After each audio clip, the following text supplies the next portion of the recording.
Sword of Coming Chapter 1154. The young Taoist priest and the little girl in black brought tea. They didn't take up a seat and went to sit on the bamboo chairs. Lu Xian thanked them, drank the hot tea, blew on it and took a sip. The surface of the tea bowl looked like a small mirror. If astronomy is a wordless book left by the gods to the human world, then the water that is slightly rippling in the bowl on the table at this moment is just like the traces of human affairs in the world.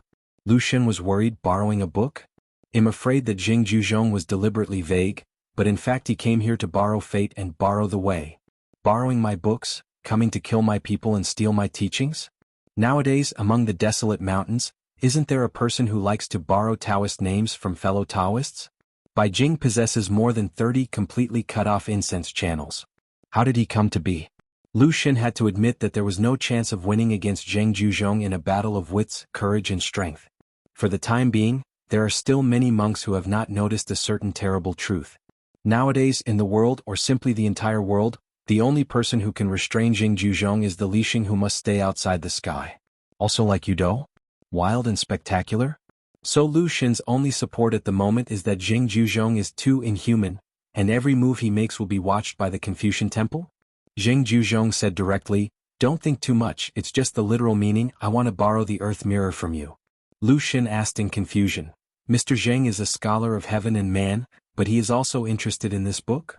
What's more, if Jing Juzhong really wanted to read this book with his cultivation level and the Lu family's magic ban, could he stop him? Even if Lu Xian knew that the forbidden area was being robbed, he would probably turn a blind eye and let Jing Juzhong quietly read the book. Jing Juzhong picked up the tea bowl and took a sip of tea, then squinted at Lu Xian. "You really think I don't know? There are 3 volumes of Earth Mirror?" The original version of the Earth Mirror chapter of the Lu family can be read by the direct disciples of the Lu family who have verified their aptitude in Taoist heart. After being perfected by Lu Xian, it has been supplemented and has many personal annotations. Only some ancestors and meritorious deeds are qualified to read the second book, and Lu Xian himself is the third book. Jing Juzhong has long been familiar with all the contents of the first 2 local mirror chapters. Lu Wei and others' understanding and attainment of the local mirror chapters are definitely not as good as Jing Juzhong, an outsider.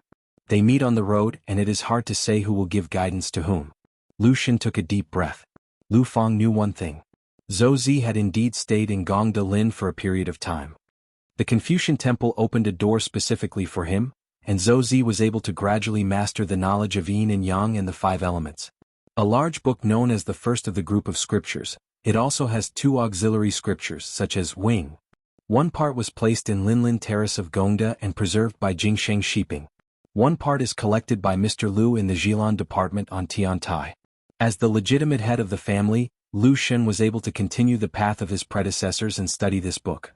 His Taoism was profound, and he eventually derived a branch of knowledge in the Earth Mirror chapter. This book starts with the Gen hexagram. The changes in heaven and earth and the physiology of life are like a mountain, all in their ins and outs. Tindu Peak faces Luolu Mountain. The Golden Summit Temple in the northern part of Tonggishao corresponds to the Qingping sword sect of Luoluo Xianxia sect. For thousands of years, Zhou Zitian and the Lu family have each occupied half of the Yin and Yang family. At the beginning of his enlightenment and ascension, Lu Xian was full of ambition and his heart was higher than the sky. After his Tao heart hit the wall, he still did not lose heart completely. He thought about the Yin and Yang and the 5 elements. The road is so grand and wide even if you, Zhou Zi, refuse to give way. There is no perfect road for everyone. I, Lu Xian, will take a detour. I will not fight with you about the single plank bridge. I will find another road. There should always be a chance to join the road. So the Lu family has the Earth Mirror chapter. Since the weather is not as good as the right place, and the right place is not as good as the harmony of people, people will definitely win over nature. And since it is named the Earth Mirror chapter, the key point is naturally between ground and mirror. The so-called Earth Mirror is a reflection of the accumulated water on the earth, where one can observe people and oneself. A bowl of water on the table can be a mirror, and of course the nearby Hong Kim Lake is. I have to admit that it was in the hands of Lu Xian that the Earth Mirror chapter was pushed to a new level. The book that Jing Juzhong wanted to borrow from Lu Xian was exactly this Earth Mirror chapter, which is the foundation of Lu Xian's Tao. Lu, she said slowly, the Gen hexagram is similar to the Qian hexagram. Both the main hexagram and the guest hexagram are the same. Gen and mountain are not like 2 rivers that can merge into one. The existing 2 mountains are destined not to become one mountain, but the two mountains, host and guest, can influence each other and will definitely intersect. Assuming that the Lu family chooses Jianghu, Chen Pingan chooses Luapa Mountain first, and Lu Xin chooses Tiandu Peak next, it is a foregone conclusion when the two mountain masters will meet. How to negotiate and how to behave more appropriately has become the key to the academic level, the depth of the city, and the success or failure of both parties. So it was Cui Han's intention to allow you to land on Aquarius continent and enter the world of Old Liju Cave. As for talking to you about Lu's bet on Aquarius continent, he deliberately teased you. Lu Qi put his hands on his sleeves, leaned against the back of the chair and said with a smile, "If you don't touch his back, if you don't see his person when you walk in the court, there is no blame." Hearing some clues, Weibo asked, "Mr. Lu, according to the hexagram explanation, why didn't the Lu family just replace Tiandu Peak in the east of Luolu Mountain with Huiming Mountain in the north? Wouldn't it be more in line with the concept of Zhenqibei explain?" Lu Xin's face was bitter, and he shook his head slightly and said, "The foundation of Huiming Mountain is too thin, the Tao Qi is shallow, and the top of the mountain is a bit low. I'm not suitable to stay there." Originally, with Lu Wei's level of cultivation, it was suitable to open a dojo in Huiming Mountain, but the Liju Cave sky shattered and fell to the ground, and Lu Wei, whose Taoist heart was already damaged, was determined not to stay for a moment longer. In addition, Queen Nan Hairpin, whose real name is Lu Jiang, is indeed an extremely critical chess piece, so the family asked Lu Wei to go to Dali capital to protect her. When Song He ascended the throne and proclaimed himself emperor, Nan Hairpin became a key piece. To the Empress Dowager, Song Mu was vassalized in Luojing, the capital of the imperial court. Even if Lu Wei made up for his mistakes, he only needed to meet Qin Pingan one more time to return to the family. As Lu Shi said before, when it comes to the life of the Dao and the rise and fall of the family, how dare God Lu dare to take responsibility for it casually. However, choosing a location in Tiandu Peak is not without its benefits. On the contrary, it has the wonderful advantage of another village with hidden flowers and bright flowers. What Lu Xin seeks is that his actions and actions are appropriate, his actions and stillness are appropriate, and his path is bright. I have never touched the ancestral home in Nipin Lane. I have obtained the boxing book, practiced martial arts with heart, and practiced boxing to save my life. This is not the so-called prolonging life with illness. I am not greedy for money, and I like to be the boy who is good at making money. I don't want to talk about others behind their backs. There are so many different things that are right and wrong, and they all fit together perfectly and they are all appropriate. Speaking of this, Lu Shixiao asked, "Is this considered destiny?" Zheng Juzhong said calmly, "As we sit here, do we count ourselves as destined? Even if our destiny is determined by heaven, we still seek our own blessings." Lu Xian said, "The 64 lines turn to the hexagrams 5 and 6, and the lower gen is separated from the upper hexagram. They form a comprehensive hexagram. Traveling far away is like a fire burning in the mountains, spreading forward. Therefore, traveling in a hurry and rushing on the road can ensure the safety of the home and marriage. It's pretty average. Shujian Lake, with its 93 lines, is like a human body with blocked qi and blood. So he is asking for trouble and is not unjust to Master Chen." Weibo suddenly asked, "Is Tangisi's choice to dig Dadu a kind of interpretation of Jiu Sanyao by Chen Pingan?" Lu Shi nodded and said, "Absolutely." Weibo continued to ask, "Generally speaking, both the yamen and the gable can be used as gen, so? The Great Wall of Sword Qi has been a battleground between the two worlds' military strategists for thousands of years. There are sword cultivators led by Qin Qingdu in front of it, and the wild demon clan has stopped here. As the last hidden official." Lu Fang thought to himself and said, 65 Yao. As a foreign swordsman, he entered the yamen of the Yingguan line of swordsmen and stayed in the summer palace. The Great Wall of Sword Qi is of course extremely long, so he can be transferred to the Sunghua, and he can be transferred to the 5 hexagram 13, the wind and the mountain are gradually coming.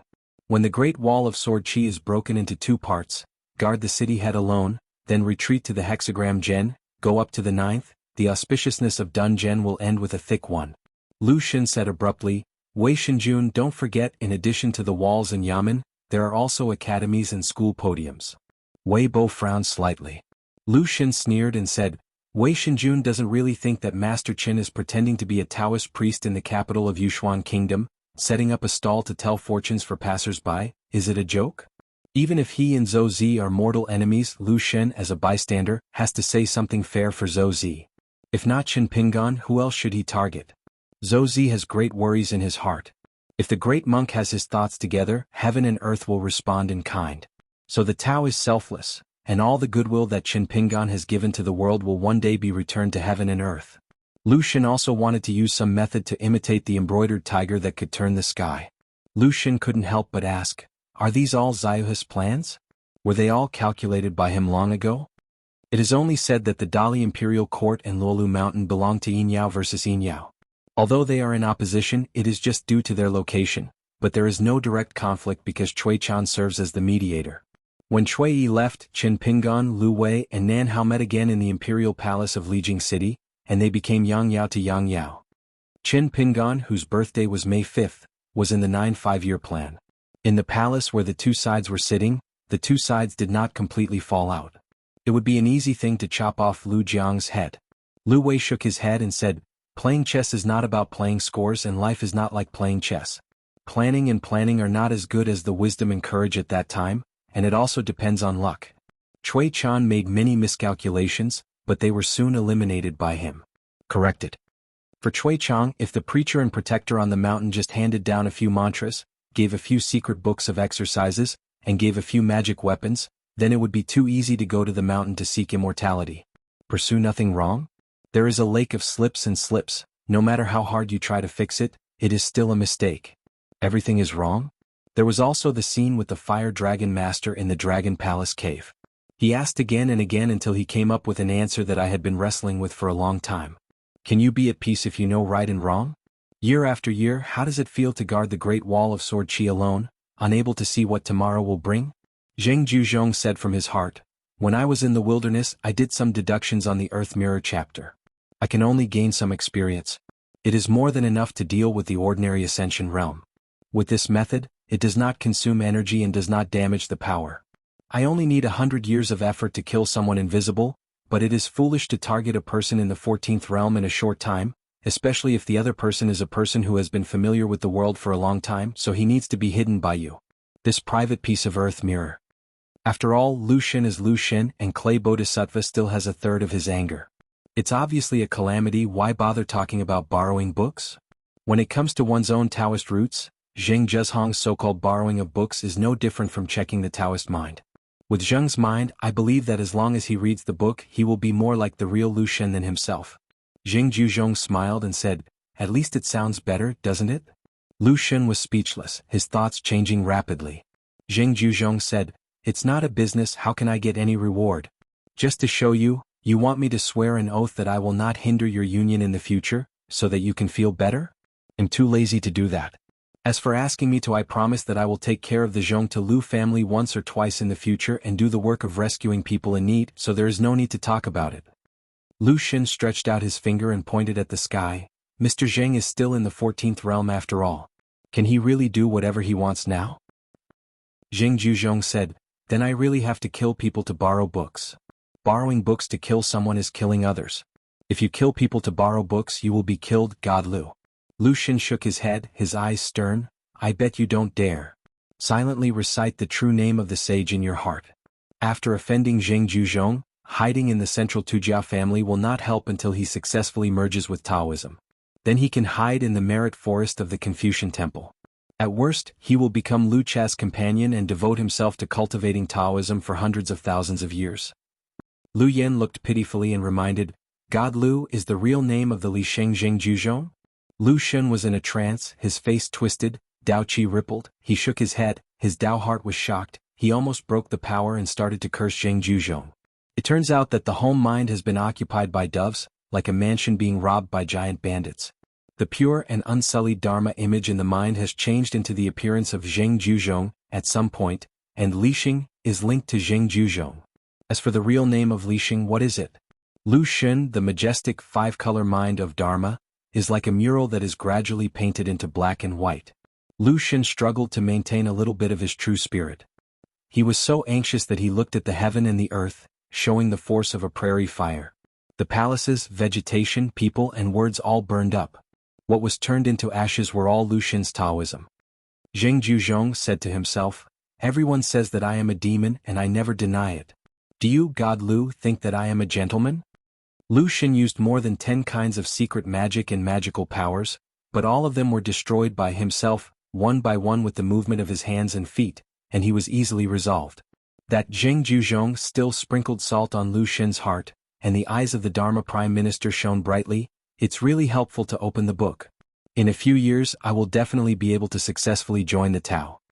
Lu Xun didn't even have the slightest intention to beg for mercy. He was about to sacrifice his life and use an ancient magical power at the bottom of the box to drag jianghu into the water. He saw a sacrificial altar appear in a heart like heaven and earth. In the ancient high altar, the true spirit of Lu Xun turned into a young man dressed as a Xinga Taoist priest with paint on his face. He gradually climbed higher and higher. Lu Xun used his own way to treat his own body. The young man transformed into jianghu with a ferocious look on his face. He began to curse the gods of heaven and earth loudly in ancient words, using the most vicious content. Every time he climbed a step, Lu Xun's eyebrows began to turn into wisps of ashes, scattered in all directions, but he felt extremely happy in his heart. Lu Xun saw with his own eyes that the family thief jianghu was harmed by Qiyu and provoked the wrath of the high-ranking gods in ancient times. The sky suddenly collapsed, a sword light appeared and fire rain fell. The heaven and earth were shattered and the great road was cut off. At this point, jianghu will be followed by the heavens disgust, like a shadow, and he will go to your 15th realm. In the end, the young man was stunned and silent for a long time. He didn't know what to think. He raised an arm that was turning into dust as if to wipe off the paint on his face. Ever since he was sensible, he didn't like to be a Taoist priest who attracted much attention. He was extremely tired of the red tape of offering sacrifices to heaven and earth. In the next life, there will be no next life. Lu Xun stood there with a calm expression, raised his palm, gently waved the dust, and said with a smile that jianghu is a real devil. Call Zozi a bitch. At this moment, a harsh voice came from behind. As you expected, Lu Xun is indeed willing to die. The second, more hateful voice sounded, so I have a high opinion of Lu Xun. In an instant, the heaven, earth and carefulness were all returned to their original owners. Lu Xun sat there blankly. Is it really that there is a world of difference between one realm and the other? Lu Xi smiled and said, it is not easy for Mr. Zheng to achieve this step. It is quite laborious. The distraught head of the Lu family soon regained his composure. Jianghu looked at Lu Xi and suggested, would you like to go up the mountain and take a stroll? Lu Xian seemed to be hesitant, but Chen Lingjun was so hospitable that he hurriedly said, I'm already here. If it's just these few steps, yes or no? Lu Xi thought for a moment, nodded and said with a smile, okay. Once he stood up and left the table and stepped across the mountain gate archway. This was the first time in 10,000 years that Lu Xi had truly set foot in Zhongzitu Immortal Mansion. Before walking past the archway, Jianghu asked, have you thought about it? Lu Xun said sadly, is there any choice? Jianghu said, yes, I will die once. Lu Xun was about to lose his Taoist heart again and started to curse Jianghu. Jianghu said, if you hadn't found that family elder in private and wanted to do the fortune-telling for him, I would have shown up early today and went to Qindu Peak to borrow books from you. Back then, I discussed with Xuanhuan regarding Hedao. There are several alternative possibilities such as refining the moon into a dressing mirror and collecting all the shadows in the world. Otherwise, do you think Baidi City Liuli Pavilion refines and sells a large number of dressing mirrors just to make some money? He felt that these paths were still not good enough. After all, they were a little bit heretical. After reaching the 14th realm, they were easily useless and turned into constraints. He suggested that one of the paths was to combine the most promising paths with the Lu family in China. The god of the land was given to Jiao to occupy the magpie's nest, which is what you mentioned as the Jiedao. I felt that this move was not a sure thing at the time, but Xuanhuan said that he could let you leave the family and the Middle-earth divine continent on your own initiative. Lu Xun heard that his scalp was in trouble, and he gritted his teeth and said, if you don't consider whether this is an overstep, will the Chinese Temple of Civilization pursue it? Lu Xun suddenly said, yes, you are indeed a mirror seller, and you are the founder of the Jiuxian lineage. Note 1, Chapter 673 Needlework. Mirror sellers who are considered evil have appeared in ancient times, but the equally hidden lineage of Jiuxian began to appear in the world about 3,000 years ago. Jianghu said, what a sure enough. Lu Xun sighed, it is indeed the devil's way. On the road, a woman walked down the mountain on piles. Xuanhuan hesitated for a moment, then stopped and stood aside without saying hello to them. When they continued to climb higher, Xuanhuan continued to practice boxing. During this period, Jianghu glanced at her. Just now, Xuanhuan also glanced at the very eye-catching middle-aged man in a snow-white robe. She was a little uneasy and shook her head. She always felt weird. She suppressed some ripples in her mind, but she couldn't help but turn her head and look. That back view. Higher up, Zhang Lu Changming appeared on the Shinto, carrying a white-haired boy with a drooped head, walking down the stairs towards the mountain gate and walking towards Zheng Juzhong and his party. Changming reminded him softly in his heart, "Hong Ho, follow quickly and don't neglect those two distinguished guests." The white-haired boy complained, "Didn't I already report to Xiaomili to take leave? Anyway, it is a great courtesy to have the master of the house to entertain the guests in person. It is not necessary for the music editor to show up." Changxing hesitated for a moment and said, "I'll explain it to you later." Previously, Wu Shuang, the palace maiden, visited the mountain and found her privately. In addition to her registration number, she also said that if Zheng Juzhong stopped at the mountain gate, she and Kong Ho would not have to show up. If Zheng Juzhong climbed the mountain, she would bring the Kong Ho to meet him. As for why they met and what to do when they met, Wu Shuangjiang didn't give any reminder, not even the slightest hint. Lu Xian and the supervisor nodded in greeting, then looked at the white-haired boy and asked seemingly casually, "My friend, who is your family name?" The white-haired boy was already looking sluggish, but when he saw Lu Fang and Zheng Juzhong, he felt as if he was facing a powerful enemy and was very sick. As for asking them to put their names in the register, he had no courage at all. Chen Lingjun was surprised. His genealogy editor was usually very lively, but why was he so unmotivated when he saw two scholars? The white-haired boy never spoke to him, and the scholar surnamed Lu was more serious. Standing there waiting for the answer, Chen Lingjun saw the awkward atmosphere and was afraid that outsiders would misunderstand and mistake the white-haired boy for a sect disciple with eyes above his eyebrows, so he took it upon himself to answer for the genealogist, "Mr. Lu, this Taoist monk from Kong Ho is now our genealogy monk in Luolu Mountain, and his household registration is in Huaihuan County, Chuzhou." Lu Shi smiled and said, "Fellow Taoist Hong Ho, is this really true? Is it our Haoran family?" Zheng Juzhong looked amused. The white-haired boy raised his head. She looked at that awe-inspiring existence, whose power was even greater than that of the Chunyang Taoist priest before. She didn't understand why he was holding on to such a trivial matter. 55? However, in a sense, the predecessor of Wu Shuangjiang in the Suichu Palace was indeed a genuine monk Haoran, and he was also a worshipper in the martial temple. She just married a chicken, a dog, and said listlessly, "Seriously, so Jing Qing is telling the truth." Chen Lingjun secretly winked at the white-haired boy. "Not long ago you were an anonymous disciple of the outer sect. Thanks to the meeting at the Jisa Peak Ancestral Hall, you have just become an inner disciple named in the genealogy. You have been transferred and promoted. Otherwise, how can I explain it to outsiders? Haha, the only handyman disciple in Luapa Mountain? Of course, the inner disciples of Luolu Mountain are still unique." Changming smiled and said, "You can find the genealogy of the ancestral hall in Luapa Mountain and the household records of the county government." Wei Bo felt relieved and couldn't help but beam with joy. He reached out and touched Chen Lingjun's head. Good guy, he finally did something serious and meritorious.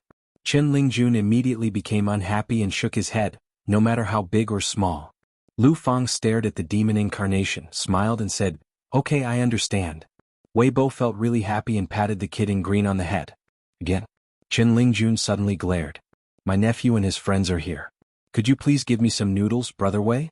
It's just that Chen Lingjun couldn't help but murmur in his heart, could this Mr. Lu have worked as an errand in the Hufang Yamen of a county in a certain country? Zheng Juzhong explained with a smile from his heart, "Students who are scholars like to inquire deeply." Chen Lingjun hummed and began to show off to his nephew, "It's good to be true. Feel like being true, it's good. It's easy to get ahead." Lu Shin knew the importance of this question and answer. He glanced at the boy in green and was not sure for a moment. Is this guy really stupid? The white-haired boy followed his heart and admitted to his face that he was a member of the Haoran family. Then when Lu Shi nodded again, he acknowledged the matter. So if you want to deny that fellow Taoist Kong Ho belongs to Haoran, there are only two possibilities. Yu Do is in charge of Bai Yujing, or Run Yefeng is so hardworking that he does not hesitate to cross the world in person to find Haoran and Lu Shi, and confront him face to face. Saying that the white-haired boy is a Qingming monk, and they may not be able to succeed, at most it will become a confusing lawsuit. To put it simply in one sentence, from now on, Bai Yujing will no longer be able to use the nature of the palace made to challenge Luo Luoshan and make more fuss. Lu Feng knew Jing Zhezhong's intentions, so it didn't matter. The general situation of the world had already been revealed. How could he stay out of it? Just like the predecessor of the woman practicing boxing, the monks can still use various methods to avoid disasters, but Lu Shi and their physical bodies are the largest gen hexagram in the world. Lu Xun has been staring at the Luolu mountain that seems to be very close at Tiandu Peak these years. Of course, he is no stranger to Xinyuanji. A person who has attained the Tao lives in a secluded mountain. When he enters Samadhi, his mind is connected to the heaven and earth. He can see fireflies flickering like the sun and moon at night, and hear mosquitoes flapping their wings like thunder. The old temple master followed Dao Zhu to visit a small town last time. After they separated, they went hiking alone. During this period, they met Zhu Lian and Xinyuanji, who was walking on the mountain road and practicing boxing. At that time, the old temple master also took the initiative to ask the female martial artist. Zhu Lian said that Xinyuanji was his unnamed disciple. The old temple master was a wise man, and he could see at a glance that Xinyuanji's method of moving flowers and marrying trees was his. However, at the time he thought it was Lu Chen's consistent behavior. The viewer was too lazy to study the household affairs of other families in Shantao, so he did not deduce any further context. Note 2, Chapter 851, Mud Bottle Alley. Going back and forth in the mountains, the beautiful figures are like a tapestry. Lu Xun asked in his heart, is she the reincarnation of that part? Zheng Zhuzhong neither admitted nor denied it. Back then, the great Ascension Realm monster in the Middle-earth Divine Continent was killed by Ye's sword. It was a kind of soldier who had no choice but to take the initiative to escape from the calamity. Bai Yi and that fairy sword are naturally the best way to deal with the whole world. When Zheng Zhuzhong found it, the only request it made was that Bai Yi must hand over the sword. This is not because it deliberately opens its mouth and is whimsical. Rather, its true form and state determine that it has to make this request. Otherwise, a military solution will lose the meaning of escape. Zheng Zhuzhong said there was no problem, just let it wait. It actually doesn't think Zheng Zhuzhong can promote this matter. Even if you are Zheng Zhuzhong, you are still in the Ascension Realm. How can you please the most proud person in the world who even ignores the sages of the Confucian Temple? But Xinyuanji is just a ferry or inn.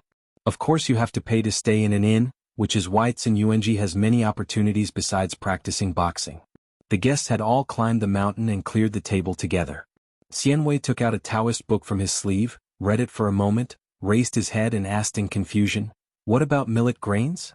I saw the little girl in black standing under the archway facing the mountain shrine, standing upright, holding a gold pole in one hand and a green bamboo stick in the other, each poking at the ground. She just watched them gradually climb up and did not look back for a long time. Xiaomi Li said softly, watching them climb the mountain. Until Mr. Zheng and the others met with the director, Changming, and the music compiler, they chatted and turned into a mountain trail together. They must have gone to the elm forest to enjoy the scenery. Xiaomi Li then sat back on the bamboo chair, placed the pole and bamboo stick across his knees, and bored rolled the hiking stick with the palms of his hands and explained, "Since there is not much money in the pocket, etiquette depends on your heart. The meaning in my heart is where others can't see it." Xianwei remembered something. The tall old Taoist priest from before asked Xiaomi Li seriously, "How many days does it take?" Just because Xiaomi Li said he hadn't been here for a long time.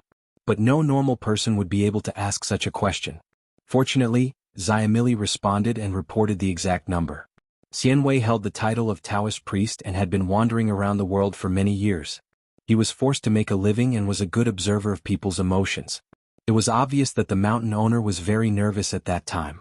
Xiaomi moved the bamboo chair towards Xianwei and lowered his voice and said, "I heard from Jingqing that you have a very strange sign tube. The sign is very rare and unique. Can you tell me?" Xianwei said with a shy face, "I have been eating dust for a long time. If you are interested, just play with it yourself. There is nothing rare, it is just that there are a total of 107 bamboo sticks in the bamboo stick, of which 72 bamboo sticks correspond to 2. There are also the 72 solar terms, the sun, the moon, the 8 trigrams, the 10 heavenly stems, and the 12 earthly branches. It's really 107 signatures." Xiaomi counted while listening. She soon frowned and asked curiously, "Why don't you round up the whole number 108 lots?" The Xianwei laughed and said, "Maybe the sign grew its own legs and escaped secretly?" Xiaomi thought for a while, her brows stretched and she burst into laughter. Riddles were her specialty, it's easy to guess. I know the answer. Zheng Dafeng, who had never shown his face, just stood at the door of the house and said, "Can you guess this? I've been thinking hard for a long time." Xiaomi Li grinned and said, suppose Taoist Master Xianwei sets up a fortune-telling stall, and whoever sits down to draw lots will get the fortune. Zheng Dafeng was doubtful and turned to look at Xianwei. Xianwei nodded and said, it is indeed the right answer. Zheng Dafeng rubbed his chin, it's chewy. Xianwei and Xiaomili raised their hands in tacit agreement and gave them a high five. Zheng Dafeng asked, is there any business for such a unique lottery solution? Are there many repeat customers? This question was a bit inappropriate. Xianwei said angrily, Brother Dafeng, what do you think? Zheng Dafeng saw Cin Yuanji, smiled and waved, Miss Cin, you are in the mountains again today.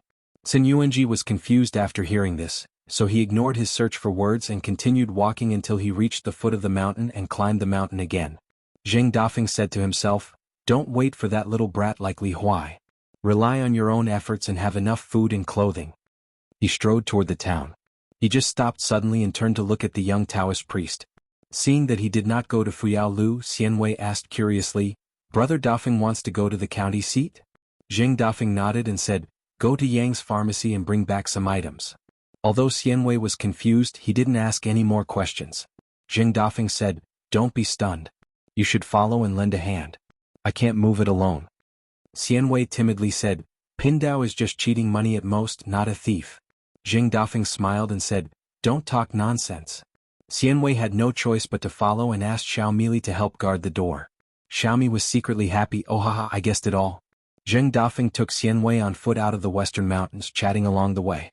In the early years, the people in the small town were accustomed to working at sunrise and resting at sunset. As if they were dreaming during the day, they saw a group of unheard-of gods and immortals. They soared in the clouds, rode in the mist, and controlled the wind and blue sky. Back then, people always liked to gather together and talk quietly, as if they also ate but did not poop. Those foreign gods quickly learned the small-town dialect, and they spent money to buy old items from each house. Without blinking an eye, they took out stacks of banknotes just like papyrus. Buyers and sellers look at each other in the eyes. Everyone feels that the other party is taken advantage of, and everyone is afraid that the other party will regret it and refuse to admit it. To this day in the town, there are still nearly 100 monks who spent a lot of money to buy the house. Some of them are single or together with one or two Taoist friends, and they are practicing hard in Xuanhuan County. These monks were registered and recorded by the Ministry of Rights, and the Ministry of Punishment were responsible for supervision. The Kiln Supervision Office in the small town was responsible for the specific docking matters. But in fact, the monks, regardless of the size of the sect or the level of their realm, tried not to follow the previous ones. The two inspectors negotiated, and of course they were not willing to be approached by officials from the inspection department. The local officials of the Dali court did not take Taoist monks too seriously. In the hands of Cui Chan, a rule was established for both the mountain and the people. As long as there was a conflict between monks and lay people, the former would be suspected of being guilty and the latter would be innocent. The entire Aquarius continent is looking forward to the next national preceptor of the Great Li dynasty. Although there are speculations and conjectures on the mountain and down the mountain, as long as the edict of the Great Li dynasty is not promulgated for a day, there will be a day of suspense. Passing by the Pearl Mountain, Zheng Dafeng said seriously, Priest Xianwei, would you like to pay your respects to that mountain? Xianwei asked, what's the point? Zheng Dafeng said, since you have to worship the mountain when you enter the mountain, you should also. Xianwei tentatively said, every place has its own custom of worshipping the top of the mountain. You worship first so I can learn from it. Zheng Dafeng patted Xianwei on the shoulder. It's not easy to lie to him. When I walked into the town, it was still a lot deserted compared to back then. The dog feces and chicken manure that used to be everywhere on the ground were less common. The Xianwei missed the old immortal Jiasheng. The old Taoist priest was highly respected in the town. Familiar with the family and the road, he took Xiaoma through the streets and alleys to the Yang family pharmacy. There was once a lean and dark boy wearing straw sandals. When he went on a long trip for the first time, he walked to the door of Sway Cliff Academy. Even though he bought new clothes and boots, he still shrank. He has a pair of bright eyes and his skin becomes darker. After that, it became commonplace to travel far away from home and become a business owner again and again. Every time I return home, there are harvests, big and small, just like swallows picking up mud and ants moving, replenishing the household income bit by bit. Accompanying Li Baoping, Li Huai and the others to Sway Cliff Academy, they brought back Chen Lingjun and Wan Shu on their way back home. During the process they also captured a golden crucian carp. Going from the Jianxi Great Wall to Tongyi's Hao, I accidentally entered the lotus flower-blessed land, and there were Pei Qian and 4 people in the picture scroll beside me, as well as a little lotus figure with a broken arm. Later, while traveling to Luzhou, Beiju, there stood a little girl in black who liked to spend money to crack chestnuts in a basket on her back. Going to the Great Wall of Sword Qi again, Miyuha chose Luapa Mountain for his long life. When Qin Pingan finally returned to Hauran, he brought back 8 sword cultivators including Bai Xian in one go. The sword cuts through the barbaric wilderness, the bright moon migrates, and a loyal dead soldier named Xiaoma emerges. In the capital city of Dali, I met the Taoist priest Xianwei who pretended to be a ghost. I went to the capital of Yuxuan Kingdom and found Ningji, who even Lu Qin thought was a hot potato. Wudong Mountain recognized Deng Jianpain as his apprentice. Not to mention Yu Shiwu and Xiao Xing who were thrown away by Qin Pingan to work long-term jobs in Xinxiang Tiendi. In Chiduan Mountain, in a sitting on the ground and sharing the spoils, initiated by a Liang and co-acted by Wei Tutu, Qin Pingan made the last choice and chose the pale golden lotus seed. Qin Pingan created a small pond behind the bamboo building.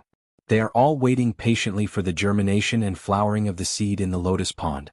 When Tong Yezhou said goodbye that year, his friend Lu Tai lied to Qin Pingan, saying that he had picked up a bag of elm seeds at Shaotian Street in Fuji Zone. Lu Tai gave it to Qin Pingan and asked him to return to his hometown and plant it in a sunny place on the mountain. Qin Pingan was ignorant, but Wei Bo was an expert. He could see at a glance that it was the seed of the ancestral elm tree in the divine continent of Middle-earth. No matter what, many years later in the Luoluo Mountain, there was a forest of elm trees, lush and green. From Wu Yi in Xiang Prefecture, Luapa Mountain got a fairy plum core. After planting it, it was carefully cultivated by Nuan Shu. It was really miraculous. Just like the rumors, it grew into a solar tree that looked like a 1,000-year-old tree in 1 year. Plum, every 24th solar term, there will be spiritual energy overflowing. No matter how polite Lu Chongrun and the others were over at Lualu Mountain's homebrewed bayberry wine, they would take the initiative to ask for it. Forefathers planted trees for future generations to enjoy the shade. The elm forest and the plum tree are located on the mountainside between the bamboo building and the mountain gate, 2 adjacent feng shui treasures. Zhang Lu Changming often walked alone to Yulin, while Taoist Xianwei often went to enjoy the coolness under the plum trees and admire the moon. He never forgot to bring a bamboo chair with him. Zheng Dafeng would occasionally go out at night together and chat about their reading experiences. When they were hungry they encouraged each other, and joined hands to knock on the old cook's door, shouting for a midnight snack. Zhong Qian always comes to the door on time when they are about to take off their chopsticks, eats everything without saying a word, wipes it clean, and leaves with a toothpick in her mouth. She has the style of an assassin. Not to mention outsiders, even Zheng Dafeng couldn't believe that Qin Pingan really allowed Luo Luoshan to establish a sect. Arriving at the door of Yang's medicine shop, Zheng Dafeng asked, "Who do you think the mountain master is?" Xianwei was stunned for a moment. Careful, generous, good person, wise, dedicated, responsible, and handsome in appearance. Zheng Dafeng clicked his tongue. The atmosphere of Luo Luo Mountain should be more famous than the night banquet. Zheng Dafeng asked, "During your walk, have you noticed the blank spaces above the house door?" The Xianwei nodded and said, "It was originally where the mirror was mounted. It was removed back then and I heard that it was sold to outsiders at a high price." Zheng Dafeng was silent. It seems that the first person to describe Qin Pingan as a mirror was the conversation between Qi Jingchun and Cui Dongshan, in the old house in Erlang Lane. When Cui Chan formally met Qin Pingan for the first time in Luoshan Mountain, he was reminded to look back at the shadow behind him. The last time the patriarch of the 3 religions came to the town in person, outside the Mud Bottle Alley, Dao Patriarch told Qin Pingan that people should never be frightened by their own shadows. I think back to those days when I first met Cui Dongshan. The carefree young man in white said a lot of words that Qin Pingan mistakenly thought were nonsense at the time. For example, the black and white words on the paper had profound meanings, and every word was a shadow. The words are endless but the meaning is endless. There are countless young men in the world who regard deep meaning as random. Life is like a test paper with constant fill-in-the-blank questions. Arranging the principles we have chosen and the people and things we have chosen are the answers we give. Ma Kuxuan once told the nominal closed disciple, the most pleasing hatchet boy, that a person rarely cares about his own shadow. The root of the great path of transforming the demon outside is, to a certain extent, the first Taoist priest in the world or some kind of shadow of all those who practice Taoism. Qin Pingan once said to Yuan Huajing, who met by chance in the Luzong Temple dojo, It doesn't matter, there is no shadow under the sun. They traveled together in Fuyao Island. Since the girl in the mink hat mentioned the yin-yang fish for the first time, Qin Pingan also asked Xiego, "Have you ever seen the shadow of a shadow?" Entering the shop, there was only one clerk, Shi Lingshan. When he saw that it was his uncle Zheng Dafeng, he ignored the young Taoist priest. When they got to the backyard, Zheng Dafeng went to the woodshed and asked Xianwei to sit wherever he wanted. When Xianwei saw a bench, he moved to sit on it and waited for brother Dafeng. The Taoist priest put his hands on his sleeves and the old was there. He looked across the patio in the courtyard and towards the main room with the door closed. It's a bit sad that it's not easy for my mountain owner to get to where he is today. In Luolu Mountain, those who arrived earlier than him seemed to be the only ones who didn't like to talk about the mountain master's childhood. But Xianwei still has some hearing and understanding. In fact, just as he walked towards the drugstore, Xianwei had a hard time imagining how a child must have felt when he went to the drugstore again and again to grab medicine. The immortal captain held his sleeves up and looked up at the sky. The 24 solar terms in the human world are like the formation of troops on the battlefield. When you are young and strong, you must dare to strive for fame and career. The heat of wealth and wealth is like a mild summer to a severe summer. You must also consider not to spend your later life with light snow or heavy snow. Therefore we must know that the best principle is to live a small life, and avoid being perfect. This requires a person to think about the summer solstice, when the days are longest, to the winter solstice when the nights are long. We should also think about the approaching beginning of spring in the coming year during those difficult and unbearable cold seasons. When you conduct yourself in the world, you should have a clear conscience. In good times, the heat will be like frost, and in times of adversity, the cold dew will be like the vernal equinox. There is an order to things. A young man should first make up his mind and be willing to make the first-class ambitions. The beginning of spring, the beginning of summer, the beginning of autumn and the beginning of winter. Spring also begins summer, autumn begins and winter also begins to set ambitions. The Xianwei felt something and murmured something sincerely. Over at the woodshed, Zheng Dafeng asked with a smile, "Xianwei, what are you thinking about while looking at the wind?" Xianwei's heart tightened, looking for the wind? What, not moving? Really a thief? Zheng Dafeng changed the subject, poked his head out from the woodshed and raised his chin. "This bench has been around for some years and many important people have sat on it." Xianwei quickly stood up and wiped the chair with his sleeves while complaining, "I didn't tell you earlier." Zheng Dafeng smiled and said, "I haven't even sat on it." Xianwei glanced at the bench. "It must be worth a lot of money." Changxing, who was one of the ancestors of gold and copper coins in the world, chose Luapa Mountain as the foothold of Howran world. At that time, the war in Old Longqing was tense, and Changxing wanted to do her little bit to see if the shop needed gold and copper coins, so she, who had some connections with Shinto, took the initiative to visit the old man at Yang's pharmacy and paid a respectful visit. Although old man Yang had a kind attitude and gave a kind-hearted reply, Changxing still did not sit down on the bench. The saints who have been in charge of the 3 religions and 1 family in the past generations can do this, but they never dare to live long. To a certain extent, they are all officials of the previous dynasty. Changxi's meeting with one of the 12 high-ranking officials holding the ascension platform is similar to the meeting of a subordinate official in the imperial court with the 3 nobles and 9 ministers. Before old man Yang left the shop, he had a rare smile and said, "What a great opening chapter." Note 3, Chapter 7:16, Jia Sheng disappoints. It doesn't matter whether it's a hexagram or a sign. The young Taoist priest's soliloquy is the answer. The real solution to the opening chapter of the small town is that Tian Xinjian, a gentleman, constantly strives for self-improvement. Sword of Coming Chapter 1173. Chapter 1173 Qin Qingda swordsmanship is average, reading the military book can escape the summer heat, and the 100 orifices can be cool, and reading a good poem can also ward off the cold, and the whole body will be comfortable. At this time the 3 of us must have a bowl of lotus root starch. Cui Dongshan smiled and took out 2 bowls of iced lotus root starch from his sleeves and handed them to Jiang Shangzhen and Feng Shuetao. Feng Shuetao thanked him, feeling that he could never keep up with sect master Xiu's thoughts. Cui Dongshan asked if he wanted a spoon, but Jiang Shangzhen said no, holding the bowl with one hand and eating lotus root starch with his head up. Cui Dongshan made 2 more bowls, one for each hand, one for the left and the other for the right. One soaring 2 immortals is such a fairy spirit. On the other side of the fish scale crossing the bank, some fairies who came here admiringly did not see Miyu, but found the young man in white clothes swaying, which was a surprise. While waving to them, Cui Dongshan chatted with Jiang Shangzhen about the current situation. On the mountain you can't provoke anyone who provokes these fairy sisters who like algae. The Qingping sword sect has already joined the new emperor of the Yuan dynasty of the Deyuan dynasty. The Yuan dynasty, which was originally divided into three, has finally returned to unity. Yuan Ying ascended the throne and proclaimed himself emperor.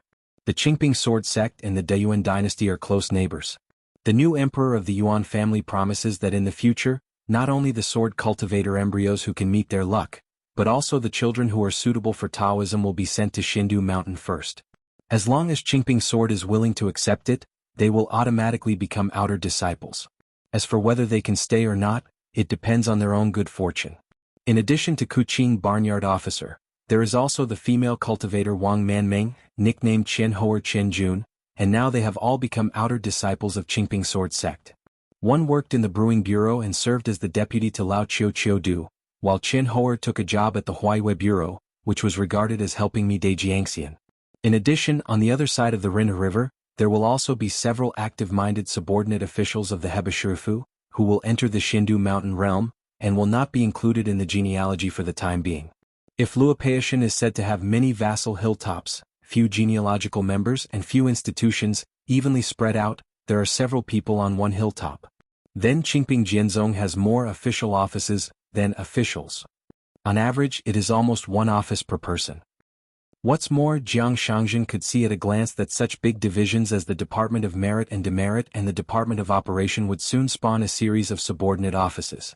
No wonder Cui Dongshan is so anxious to recruit troops and horses. Luopao Mountain can have no matter how many people there are, but Shizong can't. It's just this kind of family chores. Jiang Shangzhen, the chief of the previous sect, will not interfere so as not to have less chairs in the Jiaisfeng Patriarch Hall in the future. Not to mention that he has to pay attention to a brother who clearly settles accounts. Jiang Shangzhen teased, "Isn't it just not picking?" Cui Dongshan said with a smile, "Screening, you must first be screened before you can choose, otherwise it will be difficult for a clever woman to cook without rice." Jiang Shangzhen asked, "Do you want to use a ready-made example to teach your husband how to manage a sect?"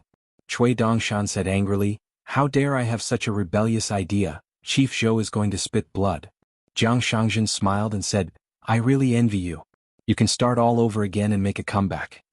Many teenagers are full of vigor and ambition, and they are reduced to bagasse all over the place after being chewed by the world.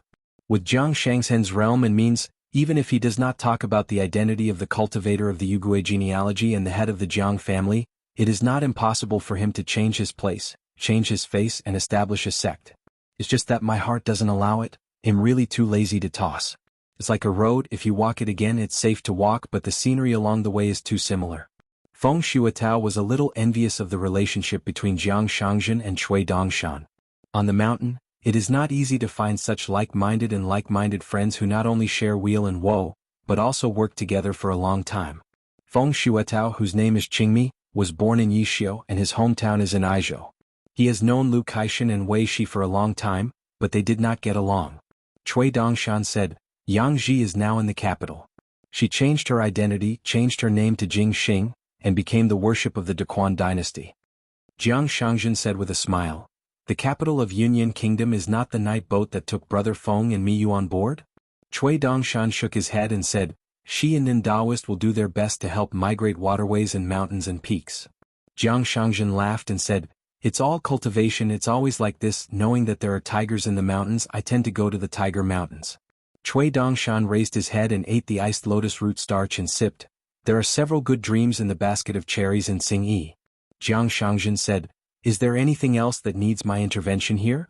If not, I will go straight to Luapa Mountain. If I don't go, I will worry about the chief seat. That Mr. Imo is a formidable enemy. With Xiao Imo and Luopao Mountain, it's not price gouging." This made Jiang Shang really worried. Cui Dongshan said, Go, it will be too late if you don't go." Jiang Shangzhen nodded and said, "It just so happens that the abbot of the Confucian Temple, the 5 sacred mountains, was sealed and I can show off my skills." Cui Dongshan clicked his tongue and said, "The fairy sisters seem to be whispering, are you the old sect master Jiang?" After Jiang Shangzhen finished eating lotus root starch, he began to lick the bowl with the bowl facing down and his face up. Just such a disgusting action made the fairies in the fairy port be sure that this person was definitely not Jiang Shangzhen. Cui Dongshan smirked and said, "Do you think Ni Yuanzhang will take the initiative to find Sui right?" Xianxia nodded and said, "This Lu Xing will probably go to the Exile Peak Sweeping Flower Terrace." Cui Dongshan asked, "What does the old Guanju think? Since Lu Xing has already been invited out of the Taoist temple, wouldn't it be good for Owafuti to add a sword repairer similar to the criminal officer Haosu? Yuan hairpin suppress his practice." Jiang Shangjin said, "Old Guanju is notoriously eccentric. He probably doesn't think that an ascension cultivator is a stock. What is more important is those fellow Taoists who have the hope of finding a new path by themselves." Cui Dongshan nodded and said, "Old Guanju likes new things and really hates the old-fashioned knowledge of exegesis elementary schools. Xiaomo because he was with Chen Pingan. Jinxiu Beijing is because there is Xiaomo and Luopao Mountain. Wild Taoting because there is a moody old blind man, will become a noble and tender Taoist. Standing up is the body of guilt because there are Confucian temple rules, to be precise, there is that little master. Otherwise, these unruly wild monsters, just speaking of fierceness, are not comparable to Qingtong, who are really a plain tree." Although Cui Dongshan had 2 bowls of lotus root starch, he was the first to finish it. When Jiang Shangjin finished eating, Feng Shuetao still had half a bowl of lotus root starch left. Cui Dongshan laughed for no reason and said, "A gentleman speaks his mind and a villain attacks his heart. Do I consider myself to be wise and dangerous and to make a name for myself? Then Brother Feng is reclusive and firm, cynical." Jiang Shangjin said with a smile, "I belong to memorizing ugliness and blogging, and I will follow what is wrong." Cui Dongshan said, "Fortunately we don't like to argue with hypocrisy. That's it, what can I do?" Cui Dongshan waited until Feng Shuetao finished eating lotus root starch, took back the empty bowl and put it in his sleeve and said, "I'm busy with business, you can do whatever you want." Jiang Shangjin, in a green robe and a long robe, held the back with one hand and held the railing with the other, the jade tree facing the wind. Seeing this scenery, the female nuns on the shore were not sure about it again. Is it really Jiang Shangjin? Cui Dongshan found Xing Yun and Lu Shui, 2 fellows of the same age, Jianxiu, but they looked like a young man and an old woman. Cui Dongshan clenched his fists and said with a smile, "It's so late to come to see the 2 senior sword immortals, it's long overdue, forgive your sins." In the previous discussion in the house, Chongqiu suggested that Miyu should come forward and invite the 2 sword cultivators to attend, but they declined, saying that they did not have such a habit. Even though Miyu spoke hard-heartedly on the side of the 2 old swordsmen, when he arrived at Cui Dongshan, he still helped to explain a few words. On the Jinshi Great Wall, only Dajiangxian had a tradition of participating in the city's discussions, and Jianxiu really had no tradition of attending. Xing Yun and Lu Shui just nodded to the young sect master. After all, the person who really interested the 2 sword cultivators was the last hidden officer of the Great Wall of Sword Qi. For example, there is the statement of Nansho Qin, Beingwen, and Zhou Mi's close disciple. Zhou Qingao never concealed that he was an admirer of Chen Pingan. Cui Dongshan was on their side, following Jiang Shangjin and Feng Shuetao. They were completely different from each other, and without the slightest smile he said straight to the point, "On the Dragon Elephant Sword sect of Nampo Suazhou, there are now more swordsmen from the Great Wall of the Great Wall. Jade Purity Realm Guidu, his Taoist companion Ling Sun, was born in a barbaric swordsmanship. Among them, Gao Shuang, compared to you, no matter what level of kendo you have reached or age, you are considered your predecessors. Said that I know Jianxiu, who traveled far and returned to his hometown, and Jinzi of Taishiang Street, who used to be worshipped by the Qi family, and Jianxiu Zhusu, a woman in Xuanhu Street who once owned the private residence of Jianxian outside the city Jingangpo. And Huang Ling and Shenyang of Baihaoan, in addition to a pair of masters and apprentices, the female sword cultivator Meikan, the disciple's name is Zhenze, but it is the sword cultivator of the Wild Demon clan, the Meikan is the Jade Pure Realm, but the disciple is Sword Immortal? I know so much for the time being." Xing Yun smiled and said, "Sect Master CS gossip is very well informed." Lu Shui frowned and said nothing. It seemed that the young foreigner surnamed Chen had been reading their secret files in the summer palace. Cui Dongshan explained, "Don't misunderstand the 2 seniors, these news are from my own search and have nothing to do with my husband." Miyu nodded and said, "I can testify." Except for Qi Tingji, it seems that these local sword cultivators of the Great Wall of Sword Qi have no idea of starting a sect in Haran World. Cui Dongshan said, "In addition to sincerely inviting the 2 seniors to serve as the worshippers of Qingping Sword Sect, I also hope that you can help introduce them at Huangling and Meikan. Huangling is now in the realm of immortals, which belongs to the private sword of the Great Wall of Sword Qi. When he left his hometown he was actually in the realm of Jade, and his relationship with Yu Qing and Sun Jiyuan was inseparable. This person likes to drink alcohol, likes to play long songs, and wears the sword, 3 caves. It is said that this sword was passed down from a swordsman named Feng who traveled to the Great Wall of Sword Qi. The old master held this sword and killed many demons in the vast world. The sword energy condensed, and the long rope wrapped around the hilt of the sword was a demon-binding rope with one of the highest ranks in the world. The inscription on the sword is, "The sun and the moon are in the sky," the old master of Shenzhou, and the swordsman named Feng who traded his sword for wine used to call himself, the old man of Taiping. As for Mei Qin, she belongs to the younger generation of this group of far-flung sword cultivators. She is very young. It is rumored that she was hurt by love and left the sad place of the Great Wall of Sword Qi, World, but after a few years he returned to the Great Wall of Sword Qi and went south to the wild. Cui Dongshan said, after the 2 seniors became the named worshippers of Qingping Sword Sect, the colorful world will open again without delay. If you go to Feishing City, you can leave your name on the genealogy of Xiefeng's patriarch, even if you don't leave. It doesn't matter if you go back. Of course, before this, one day you feel uncomfortable in the mountains, you can disown the relationship with Qingping Sword Sect at any time, we can only keep it and dare not force it. Mao Xiaodong, who does not do business and rectifies some things every day, is a palace secretary. It is a good thing to suggest that Haoran sect should not be linked to the colorful world in the Confucian temple. It's just that after the next time the colorful world opens, there will be no such good things again. If a Qi practitioner wants to go back and forth between the 2 worlds, it can only be done by an Ascension Realm cultivator. After you become sect worshippers, you will definitely go out to relax, go out to travel and use swords in Jiuzhou. In the vast world, in addition to the drizzle of the phoenix trees, there is also the swaying wind, the sky is full of clouds, the snow is covered, and each continent has its own scenery. In just 100 years you will not be bored. Haoran injustice there are many.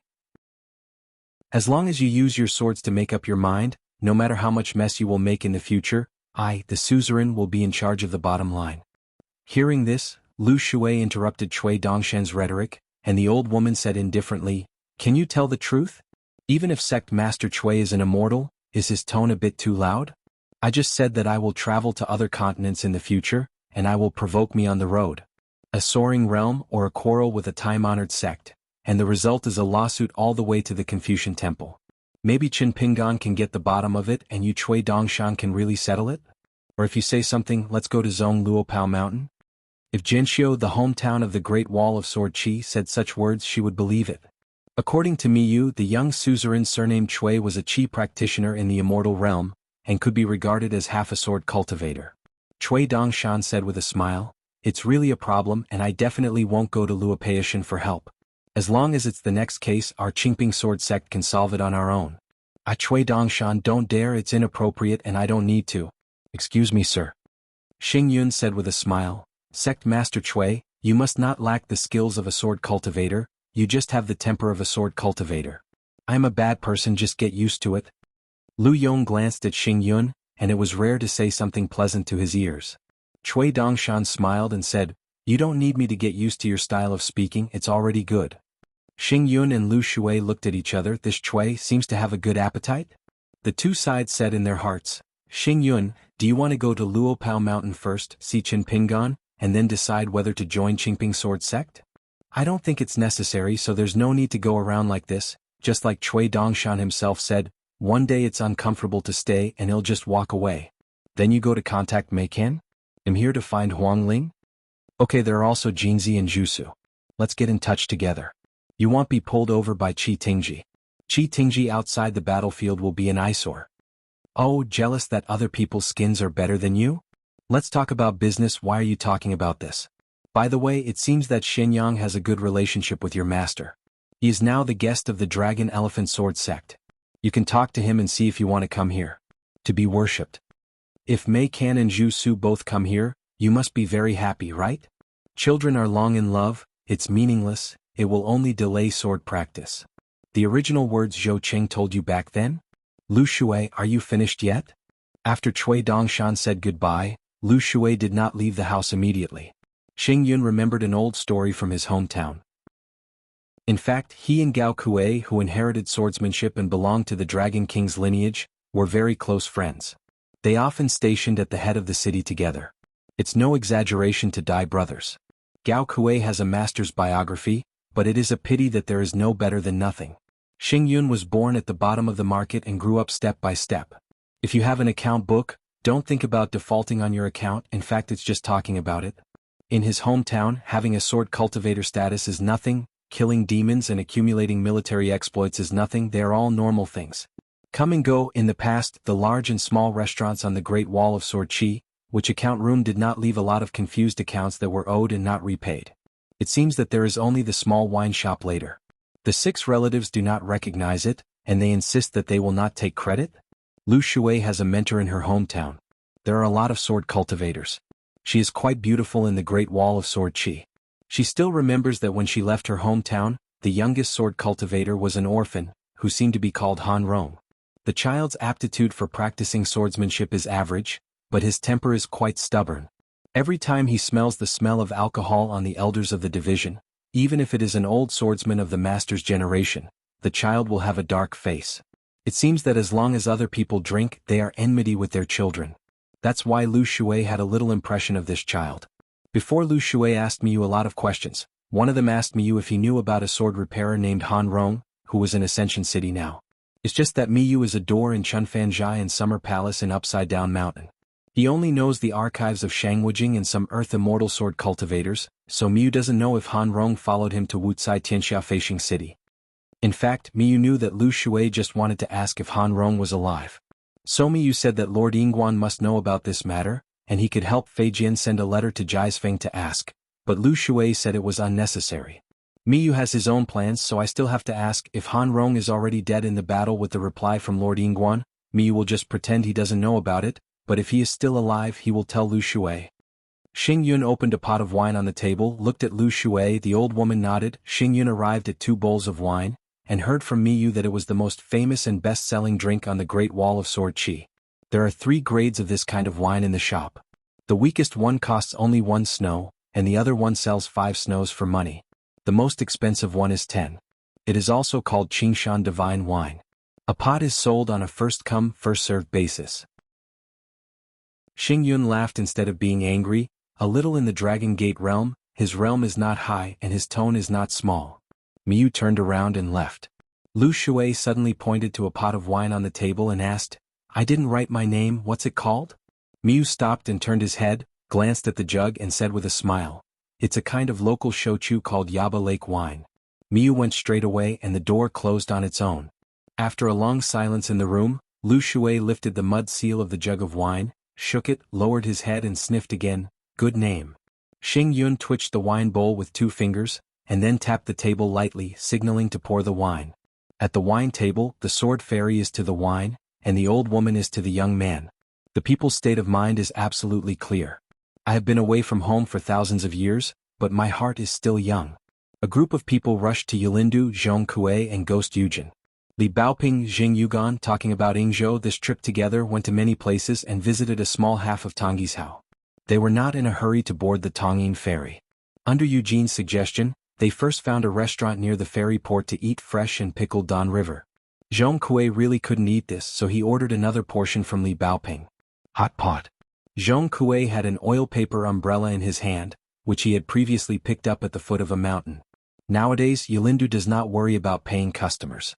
Every day more people come to the capital of Yunyan Kingdom than go. The restaurant business is good, and the shop assistant is not a diligent person. With one mouth, the fat man said angrily, "The eyes are on the buttocks and they only recognize the clothes and not the person."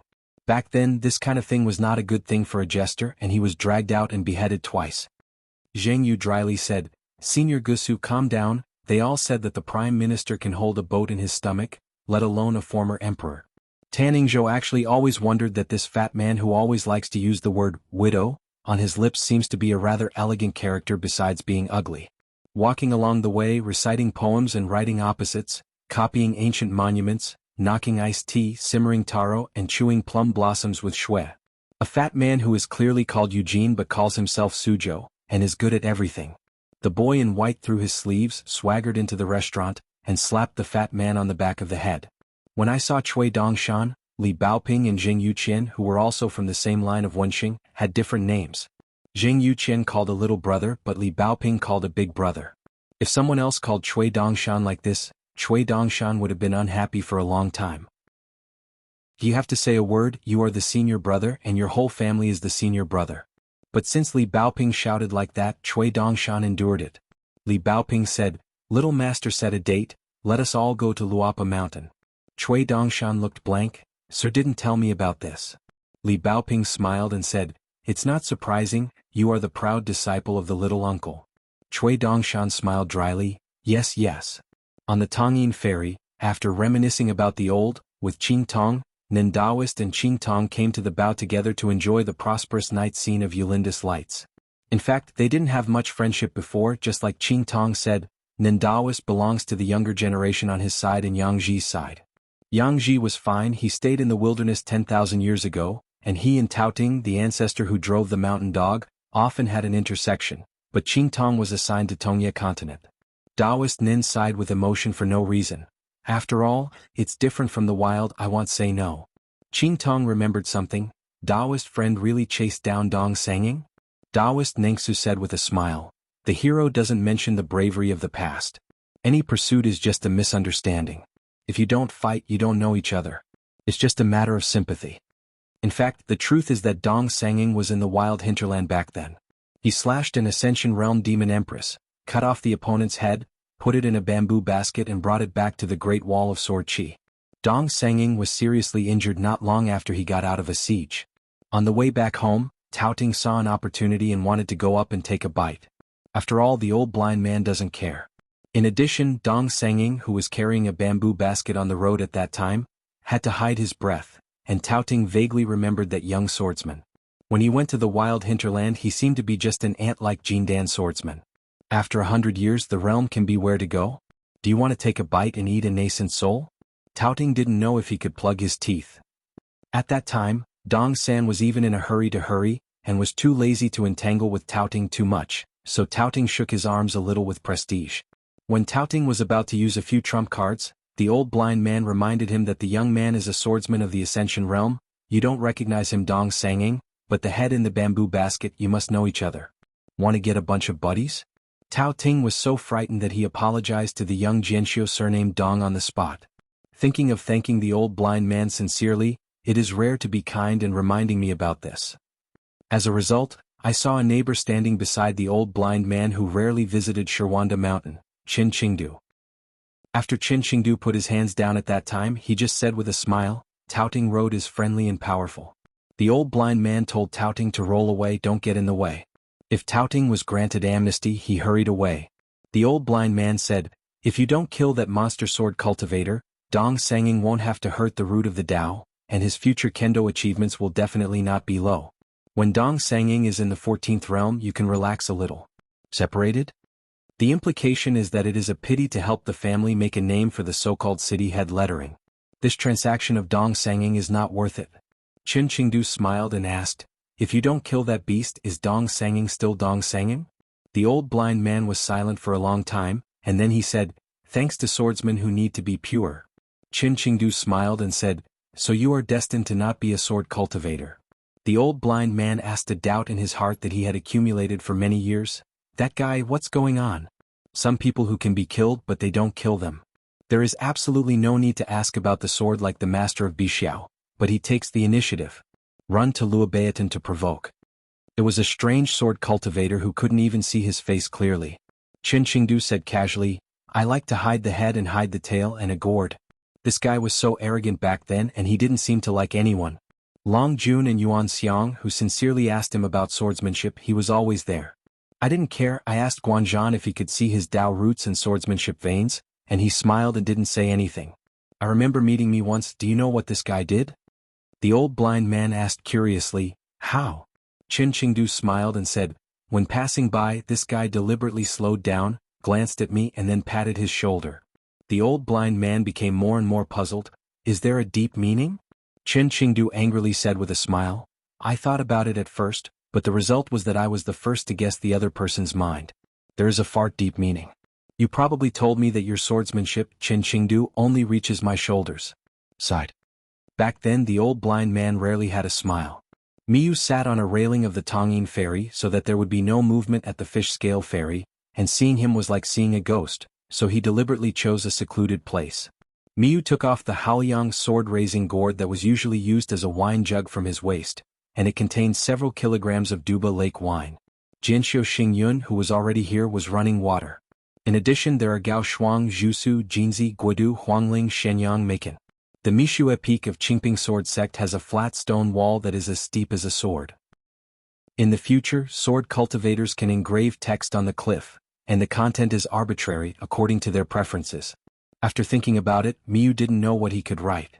Duckweed gathers and disperses in a guest town. Miyu silently drinks a pot of mute wine. Green and verdant vegetation, old people year after year, day and night acacia. In Qingxing country there are many shops in Jiwadu bustling with people. The two groups of people gathered together by dispersing.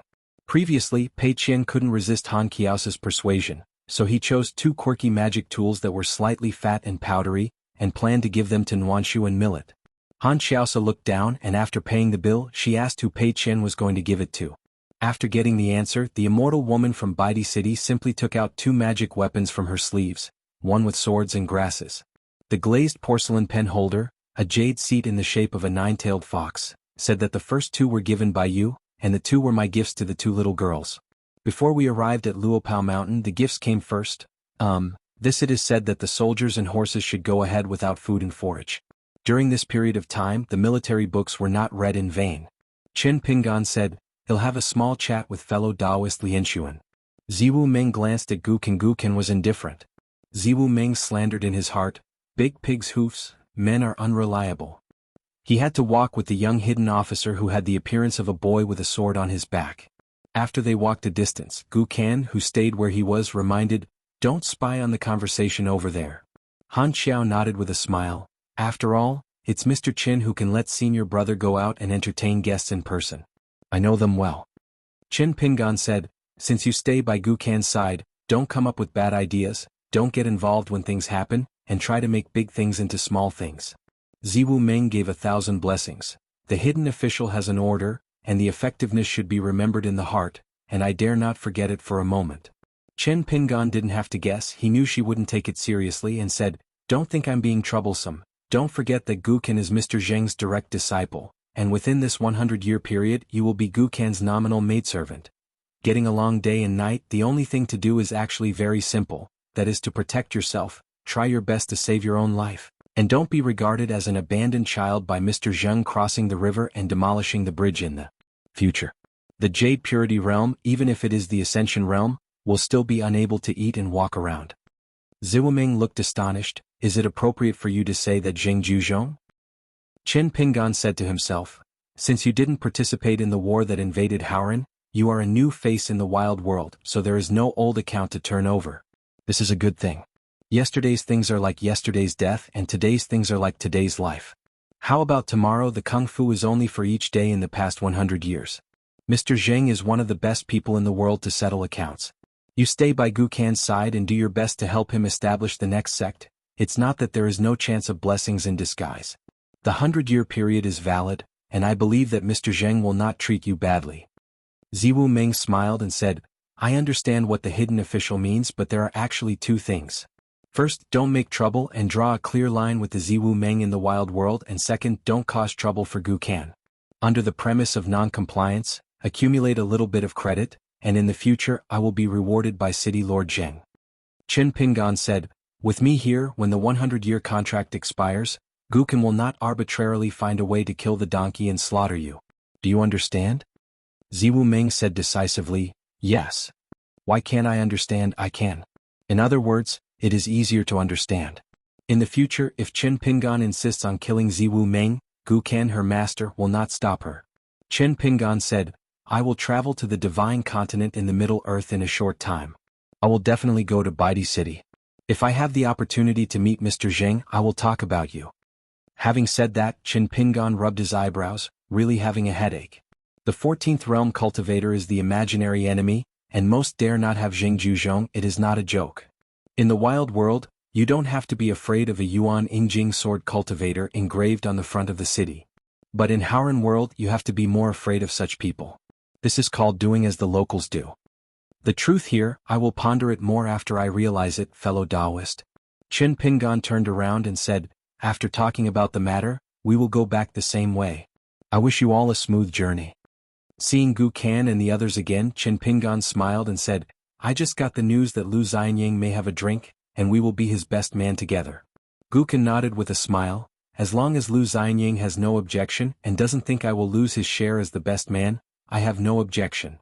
Qin Pingan glared at him and said, Stop saying a few bastards. Gu Kan is a little aggrieved. The three of them have the best relationship with Qin Pingan. In short, if Qin Pingan was not always the peacemaker in his hometown, if Gu Kan likes to hold revenge, then he is Lu Xianying. Generous? Just as careful, Gu Kan and Lu Xianying have had dozens of fights. Gu Kan seemed to ask casually, Is the wine set in the town, or? Qin Pingan said, Lu Xianying said that his hometown and Longquan sword sect will each have a show. Gu Kan nodded and didn't ask any more questions. Want me to take the initiative to ask about this? You Lu Xianying want to eat farts. Shouldn't you be the one sending the invitation, giving a word? If you can't find me, Gu Kan, will you not send a letter to Baidi City? A letter from Feijin can cost you a few dollars, Sect Master Lu. Han Xiaosa reminded, Mr. Qin, don't forget about collecting military books. Qin Pingan smiled and said, I promise to send books to Baidi City every 6 months for the next few years. The most recent one will be on the day of Guyu this year. Immortal Master Han will just wait and receive the books. Han Xiao nodded and said, I can take 500 Guyu money as a deposit first, and I can give it to Mr. Qin now. Qin Pingan shook his head and said, No, friendship is friendship and business is business. Immortal Master Han will talk about it after receiving the book. When the money and goods are finished, it will be more refreshing. This is not because I am worried that there are too many books on the art of war sent to Beidasheng for the first time, and 500 books are not enough. In addition to their own lotus root blessed land, there are also those immortal mansions with private blessings, such as Jiang Shangzhen's Cloud Cave Blessed Land, Qingtan Blessed Land where Han Zhoujin is located, and Fulu Baishan etc. Qin Pingan will be in town. Send a letter asking for a military book. Anyway, a copy will do. Of course, all the military books that can be collected are downhill first. As for the quality, Qin Pingan will personally check. This kind of slow-flowing business cannot break Qin Ping's golden signboard of the old man without deceitful burdens. Qin Pingan said, I will go to Beijing with Pei Qian and you will just board the boat. Gu Kan smiled and said, that when Xin is currently recovering from his injuries in Qingqian Taoist Temple. Now this martial arts master is rather pitiful. It is difficult to hold his breath and concentrate. Before leaving, I suggest that he might as well give up his Qi training and concentrate on martial arts. Climbing to the top, since the spirit is so high and the aptitude is so good, maybe there is a chance to find a place on Pei Qian's side. Pei Qian smiled knowingly, speaking so destructively, no wonder Gu Kan felt pleasing to the eye. Qin Pingan wondered, I was at the gate of Xuanhuan Mountain before, and Pei Qian's punch was not too heavy. Pei Qian nodded and said, it's not heavy. Gu Kan said in a heartfelt voice, in the wild battle among the opponents, Jianxiu Lubai didn't perform very well, but my intuition tells me that she is very dangerous. Qin Pingan nodded. After the two sides separated, Qin Pingan and Pei Qian smiled and said, if you walk through the capital, you should go back to Luapa Mountain first. Our disciples of Wenxing will gather together in the near future. Exiled Xianfeng in Xindu Mountain on the other side of Sweeping Flower Platform on the right side of Sui Sui, he cleared his mind, put a Qixin sword into its sheath, and rode the wind to the imitation treasure beach at the foot of the mountain, bowing, Disciple Sui right side, see Mr. The old man standing beside the thatched hut on the shoal bowed his hands and returned the salute. The Jiang clan scavenger in the Cloud Cave Blessed Land Ni Yuanzhang has seen fellow Taoist Sui. The old boatman goes by the pseudonym Ni Yuanzhang, holds a bamboo wormwood in hand, punting a boat on the Huanggeji side, and doing a small business every day for one person and one snow to spend money to cross the river. Mr. Sui wanted to meet each other or not, but the right side of Sui didn't care about it. He just asked curiously, since Mr. successfully ascended, he has been staying in the blessed land of Cloud Cave to devote himself to cultivating Taoism? On Huang Heji's side, the matter of killing mosquitoes on the river, but what did Mr. This is called knowingly asking, and there is nothing to ask for. The right side of the Sui dynasty insisted on switching from pure martial arts to practicing immortal swordsmanship. Qin Pingan, the owner of the picture scroll, did not stop her. She was taken to Xinhuan Peak by the old master Sun Yuan and became a direct disciple of the ancestor of Yu Gui. He once had a lot of conflicts with the then main sword Xiu Weiying of Jui Peak.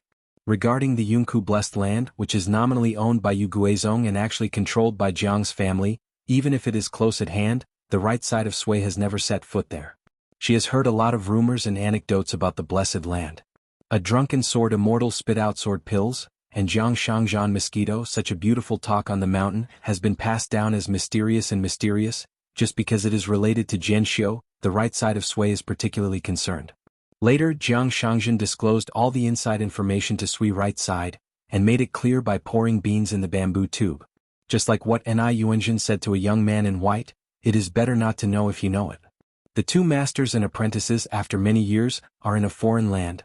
One is punting a boat in the blessed land of the Cloud Cave, and the other once practiced in the Xuanhuan peak of the Jade Guizhong. In this long-awaited reunion, Sui Right asked the question because she was worried that there was something wrong with her husband, so she chose some good words as her opening remarks. Otherwise, from the right side of Sui, with his husband's aptitude, he should have been an Ascension Realm Sword Immortal standing on the top of the mountain long ago, and his achievements in the Great Tao will definitely not be lost to that similar criminal officer Hao Su. Ni Yuanzhang's real name in Lotus Flower Blessed Land is Lu Sheng, and the word is Shizhou. This scholar, in his hometown, is not only a teacher on the right side of Sui, but also a preacher of her martial arts and swordsmanship. At this moment, the old man in the Confucian shirt was wearing a feathered crane cloak that was both a robe and a cage, with a three-legged golden toad lying on his shoulders. Jiang Shangzhen made several bids and tried to buy Jin Chan with Ni Yuanzhang, but he failed. Ni Yuanzhang laughed at himself. How can you talk about a successful ascension just being thrown out of the Lotus Flower Blessed Land by the master of the Bixiao Cave, no longer sitting in the well and watching the sky, never wanting to leave the well and even feel that the world is big and small, and the Tao's heart is not pure? The matter of Dao's ascension is still far away, and it has been a long time in the air. Previously, Qin Pingan and the others traveled together to visit the blessed land of the Cloud Caves. When they were crossing the river by boat, Ni Yuanzhen was seen through by a white-clothed boy who was a Shinto Taoist. To be precise, it was the two sides who each revealed the other's roots and feet, which was related to the origin of the skins they used to show people. The physique of the old man Ni Yuanzhang is the remains of an ancient great monk whose real body is a crane. An Chui Dongshan's youthful skin was once an old dragon of ancient Shu who could roam the galaxy. For cultivators who pursue qi refinement and longevity, a certain knot in their hearts that cannot be solved for a long time is often the place where they are concerned about doomsday. If it wasn't for Ni Yuanzhang now at the crumbling and unbroken bottleneck of jade purity, in fact the old man was not willing to come to Shindu Mountain, and took the initiative to meet the proud student of the former blessed land on the right side of Sui. In addition, Ni Yuanzhen was even more worried that the right side of Sui, who was already a swordsman in the Yuan Yingjing realm, would retreat in the future, and the demons he saw would be himself. After all, the image and status of the master Lu Sheng in the heart of the student Sui right side will only be higher than the inner magic method she encounters. Then we will meet once, we will end our relationship, and we will practice our own cultivation from now on. The moonlight was like snow and the cool breeze was breezy. Walking together on Luobaotan, Lu Sheng asked, "Have you ever met the old Guanju of the Taoist temple in the East China Sea, that is, the Bixiao Cave owner of the ancient Taoist temple located in Luobaotan?" Sui nodded on the right and said, "I have seen it once. The old Guanju went to Luopao Mountain before traveling far away to Qingming. At that time the old Guanju also asked the right side of Sui to send a message to Qin Pingan, saying that it didn't matter whether the Jindingwan survived or died, but that xuanhuan must be kept. The meaning of Lao Guanza's words cannot be more obvious. Qingping sword sect can fight and kill with Jindingwan, and it doesn't matter if they demolish the other party's patriarchal hall, but the only thing that cannot be broken is xuanhuan's Tao cultivation." Lu Xing said, "There is a Taoist priest named Chunyang in Beipingzu. He is not well known in the world. Taoist monk Lu Yan is only on the top of the mountain in later generations, and is known as the Golden Core. The Taoist priest once visited the blessed land of lotus flowers. When I was young, by chance, I happened to have a relationship with this pure young Taoist and gave me a beautiful dream of Huangliang." When Lu Sheng was on his way to Beijing to take the exam, in an inn on the left side of HD Road, he encountered a wandering Taoist who was resting there. It was after that Lu Sheng gradually had a higher vision, not limited to the three immortals of scholars and the summit of those who learned martial arts. On the right side of Sui, she was born in a wealthy family in the blessed land. The Lu family and the Sui clan are family friends. Her name was taken with the help of Lu Sheng, who is a family school teacher. It is the opposite of Lu Sheng, who claims to be H.D. Dao's Warren. It is to hope that this student will be able to find a new way in the future and establish his own door. However, Lu Sheng's far-reaching name was quite regretful at the beginning, and he gave a private comment, "It's a pity to reveal it." Sui said on the right, "This Taoist Chunyang has also been to Luopao Mountain and has a good relationship with Chen Pingan. I have to admit that Chen Pingan's elder relationship has always been good." Lu Sheng smiled and said, "I don't think it's strange that you can successfully turn into a sword cultivator, and Shifu has the physique to go mountain climbing." With the same 4 people in the picture scroll, Wei Xian and Lu Baixiang were doomed to fail. Sui said on the right, "It's all thanks to Mr. Lu Xing," shook his head and said, "Master leads the door to practice as a person, so you don't have to be humble. If you talk about martial arts qualifications, of course you are the first-class figure in the history of your hometown, and you can enter the top 10. When it comes to Xinxing, you are better than you are ranked among the top 3. In my opinion, it can be tied with the later noble son Zhu Lian and the Hushan faction Eugenie. The 3 of you are no different. Every era has its own number 1 person in the world. With a limited life expectancy, there will be many number 1 person in the world. Zhu Lian is the master of martial arts in the Lotus Flower Blessed Land. In the battle of the capital of Nanyuan Kingdom, he alone killed the rest of the 9 people in the world. Among them, the 2 famous female masters and even Zhu Lian's admirers did not see how the martial arts maniac Zhu Lian showed mercy. Sui said on the right, "Actually, we are not as good as you, sir." Lu Sheng was non-committal and said, "The old owner of this immortal sloughing vestment on me has an extraordinary background. He was the first yellow crane in the world to ascend to the Tao. He was only half a step away from entering the 14 realms. The master of Shaodong is called a fellow Taoist. Before the retreat, he seemed to have sensed the danger of the retreat. He secretly went to Luobao Beach. After that, the master of Bixiao helped guard the gate. After the failure, he left behind this crane cloak and a flawless golden elixir. The master of Bixiao Cave took care of it on his behalf, and according to his promise, helped him find a suitable disciple who could inherit the mantle of the Dharma." Sui asked on the right, "That's Mr.?" Lu Sheng said with a complicated expression, "It can only be said that it used to be."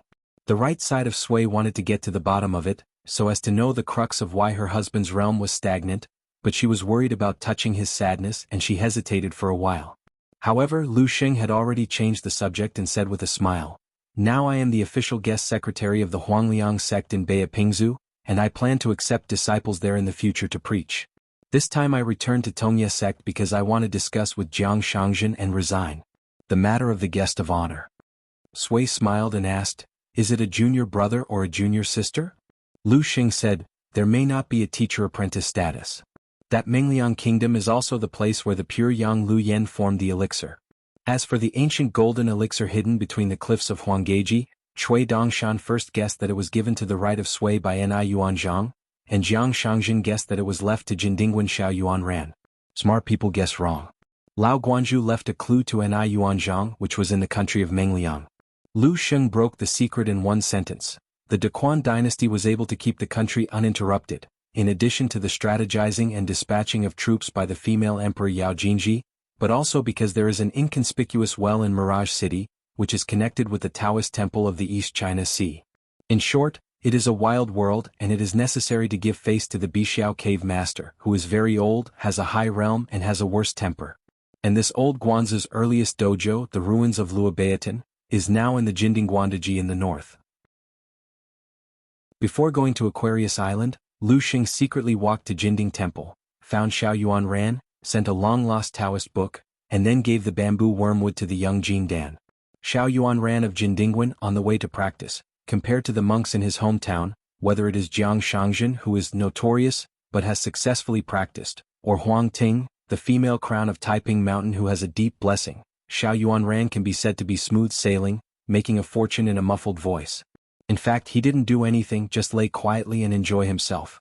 First, together with the master, he served as the worshipper of the Dequan dynasty. Later, the war that led to the sinking of one continent did not affect the Jindingwen from beginning to end. It's just that Jindingwen deliberately concealed this matter. Xuanhuan is like stepping on luck all the way, constantly taking advantage. Looking at it separately, it is not a big blessing, but it is better than a stable practice. Now he is already a Yuaning cultivator. What's more, this person got an amulet that seemed to be pasted on his forehead by the old master without knowing it. The pair of master and apprentice walking on Luobeatan. Neither is easy. The so-called is not simple, not only that they have all been the number one person in the world in the lotus flower blessed land. Lu Xing, who was Mr. Shizhou, and brother Shizhou by Lu Qin, was indeed the first half-chi trainer in blessed land to have the prototype of Taoism. As the owner of Cloud Cave blessed land, Jiang Shangzhen, had some candid conversations with him. Jiang Shangzhen, also known as Zhou Fei from the Springtide Palace in Blessed Land, and later Chief Zhou of Luopao Mountain, once reviewed countless historical books and secret records in Ahua blessed land, and first came to an astonishing conclusion that had been sealed for a long time. He was proficient in the knowledge of 3 religions and 100 schools. The Mr. Shizhou, who was only limited by the inferior rank of the original blessed land, failed to ascend successfully. So Jiang Shangzhen joked that if Yu Zhini saw an Yuan pin, he would have to call master. Before Lu Sheng's death there was an unknown question, and the object of the question was the old Guanzhou. That's why Lao Guanzhou was invited out of the blessed land and came to Tonghizhao with the Taoist Chunyang. There was a fairy-like city on the crane in the Dequan dynasty of Tonghizhao.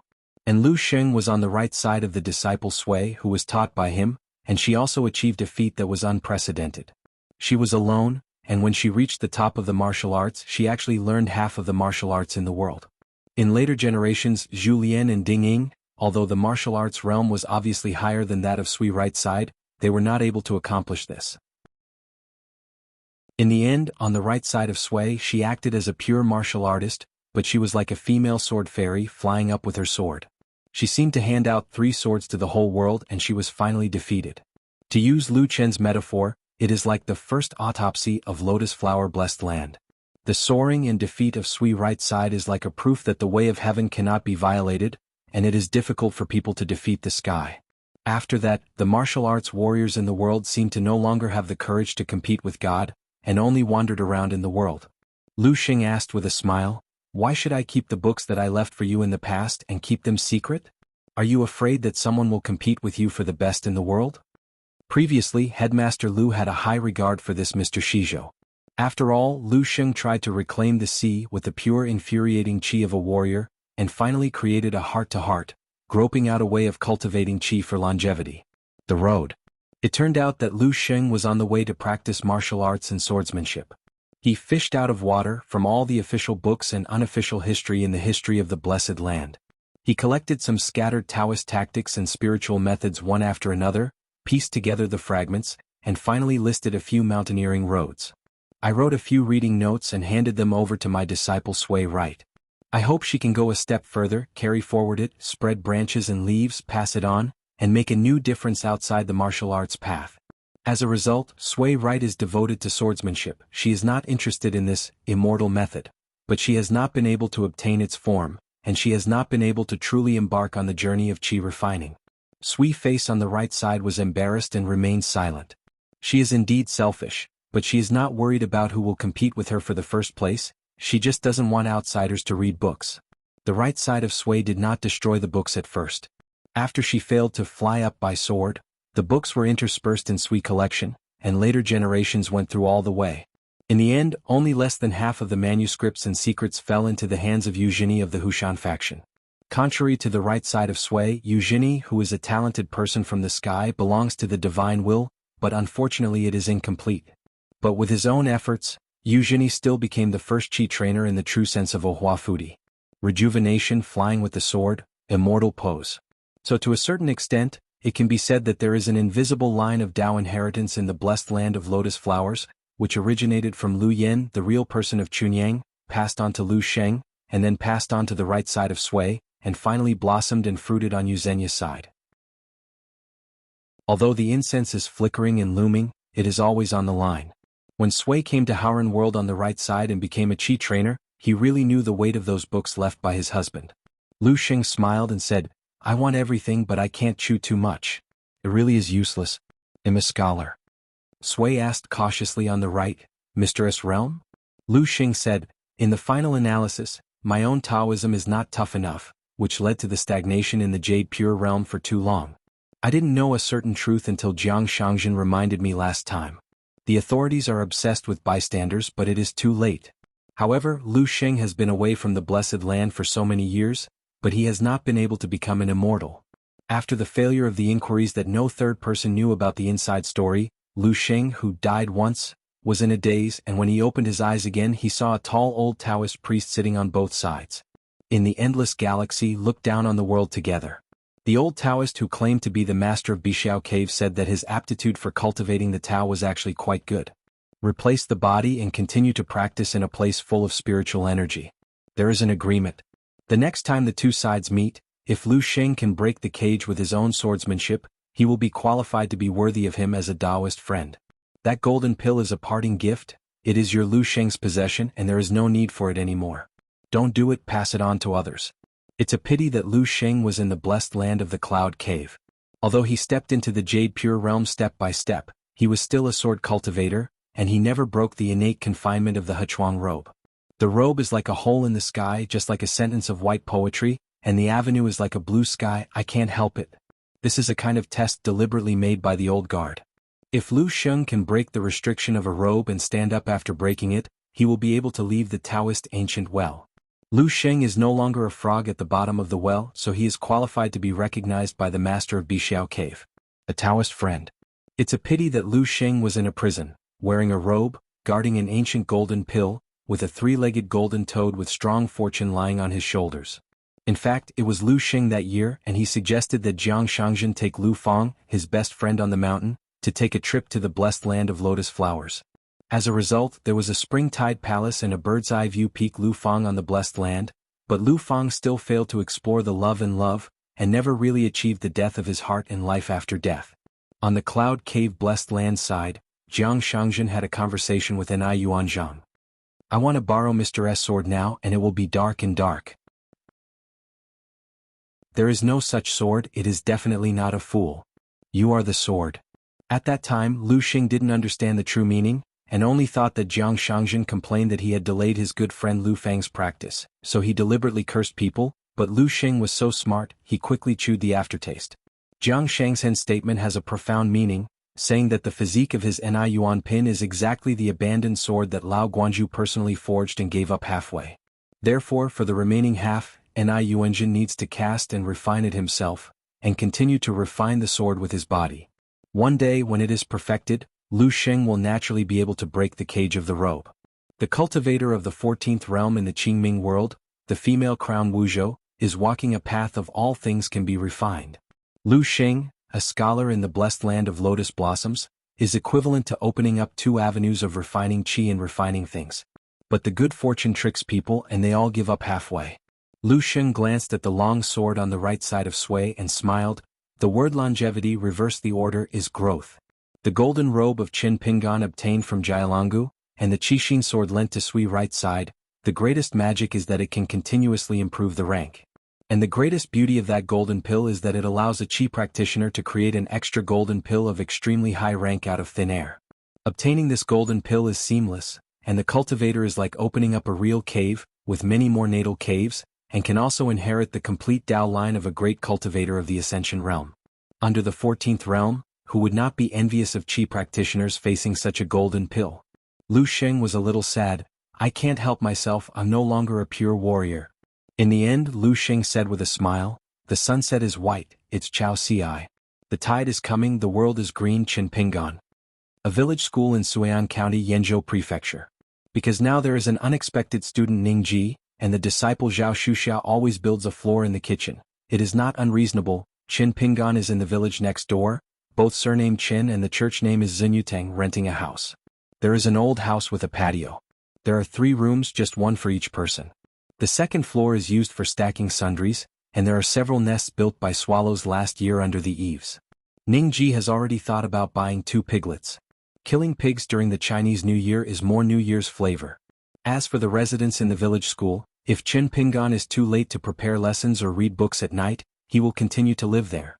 Song he stayed here for several days and finally he was ready to set off and return to the capital of Dali. Except for the Queen Yu Mian and the young girl Yu Yu, there is no one around him. Qin Pingan was surprised by this. Song he smiled and said that there is Mr. Qin in the village, so there is no need to worry about any assassins. His Majesty the Emperor is really busy every day in the village. Just like the old man with the guest surname in the village left before, The younger generation of that family was clamoring to go to the ancestral hall to set up a mourning hall to put the coffin, and Song He kept waiting.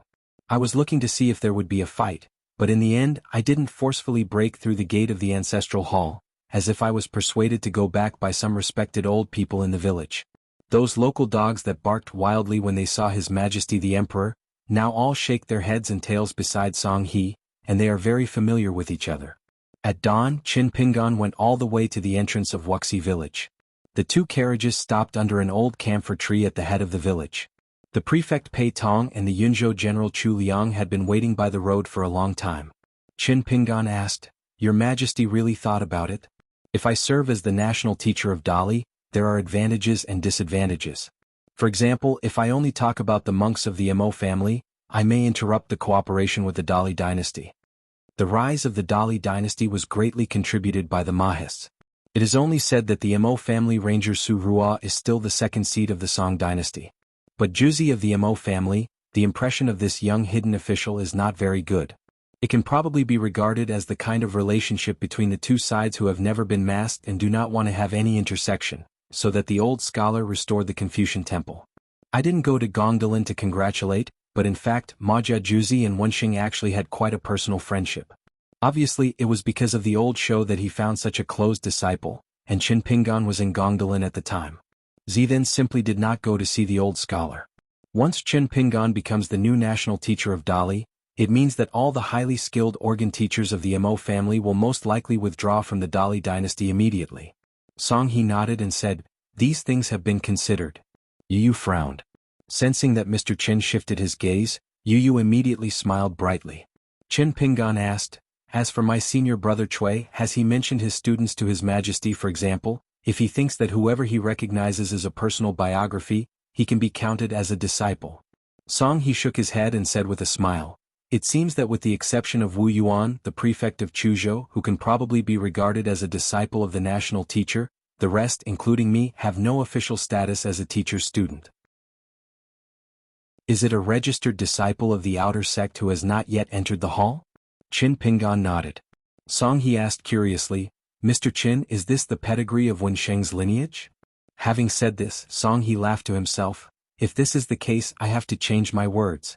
I can be regarded as a student admitted by Cui Guesher."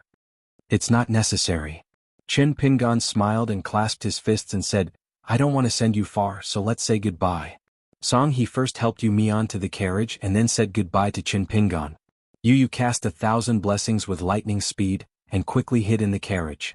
Qin Pingan, who originally wanted to talk to Yu Yu about something, had no choice but to go and bow to Pei Tong and Chu Liang. The two frontier officials smiled and clasped their fists in return, and left in another carriage. Qin Pingan took his disciple Zhao Shuxia and his student Ning Ji to the school together slowly. The scenery was beautiful. Sword of Coming Chapter 1174. Chapter 1174. The invincible hand on the wine table. Qingshan and Gao Ren have an appointment at first sight. There are thousands of flowers outside the building, when the pen has not retreated. In the mirror of Bai Yunxing before the bright moon falls. The big sunrise in the East China Sea is another day. A little girl in black, wrapped in cotton cloth, holding a green bamboo cane, and carrying a golden pole on her shoulders. The mountain patrol class in the early morning has ended, and she is going out to explore the world. A few days ago she had made an appointment with the left guardian of the Dragon Lane, the date, time, and they met at the meeting point in the Huiming Mountain. Today they will go to Xuanhuan Mountain together. Running on a small road in the back mountain of Jisa Peak, two short legs ran like a wheel. The wind blows through the mountains and forests, blowing in large chunks, the bamboo leaves rustle, the pines burst into waves, and the sound of nature is heard. As the days of the good man Shanju returning home were getting longer and longer, the courage of the right protector was getting bigger and bigger day by day. Nowadays, not only do they patrol the mountains between Jisa Peak and Jiling Peak in the morning and evening, but Xiaomi Meili occasionally takes a trip to the Huiming Mountain, and even travels all the way to Huanghu Mountain. Mainly because I heard Jingqing say that there is a Sesame official who is the county magistrate who often goes fishing and is called Fuhu. He seems to be the parent official of Pingnan County. It's not that the millet grains are distressed for Fuhu's fish catch, but the main reason is that the magistrate Fu is an ordinary master who has never cultivated qi, but there are a lot of alien aquariums in the lake. There are several herrings and the county magistrate Fu should not be caught by fish. Xuanhu Mountain used to be the site under the water flood, and a water house was built at the bottom of the lake.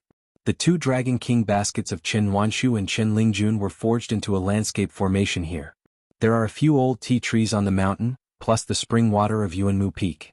Every year before the rain, the old cook will go up to the mountain to pick tea in person, and return to the house to fry tea and make tea.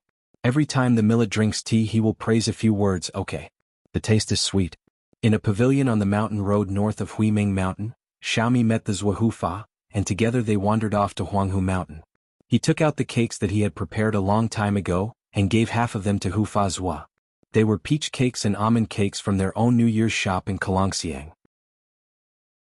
After eating the cakes, Xiaomi clapped her hands and said with a smile, Zhufu Fa, do you know not only the Huanghu Mountain of Sister Hongxia, but also many of our family's vassals' mountain tops, all of which are protected by Chief Zhou's pockets? Well, the old man has a lot of money. The dog nodded.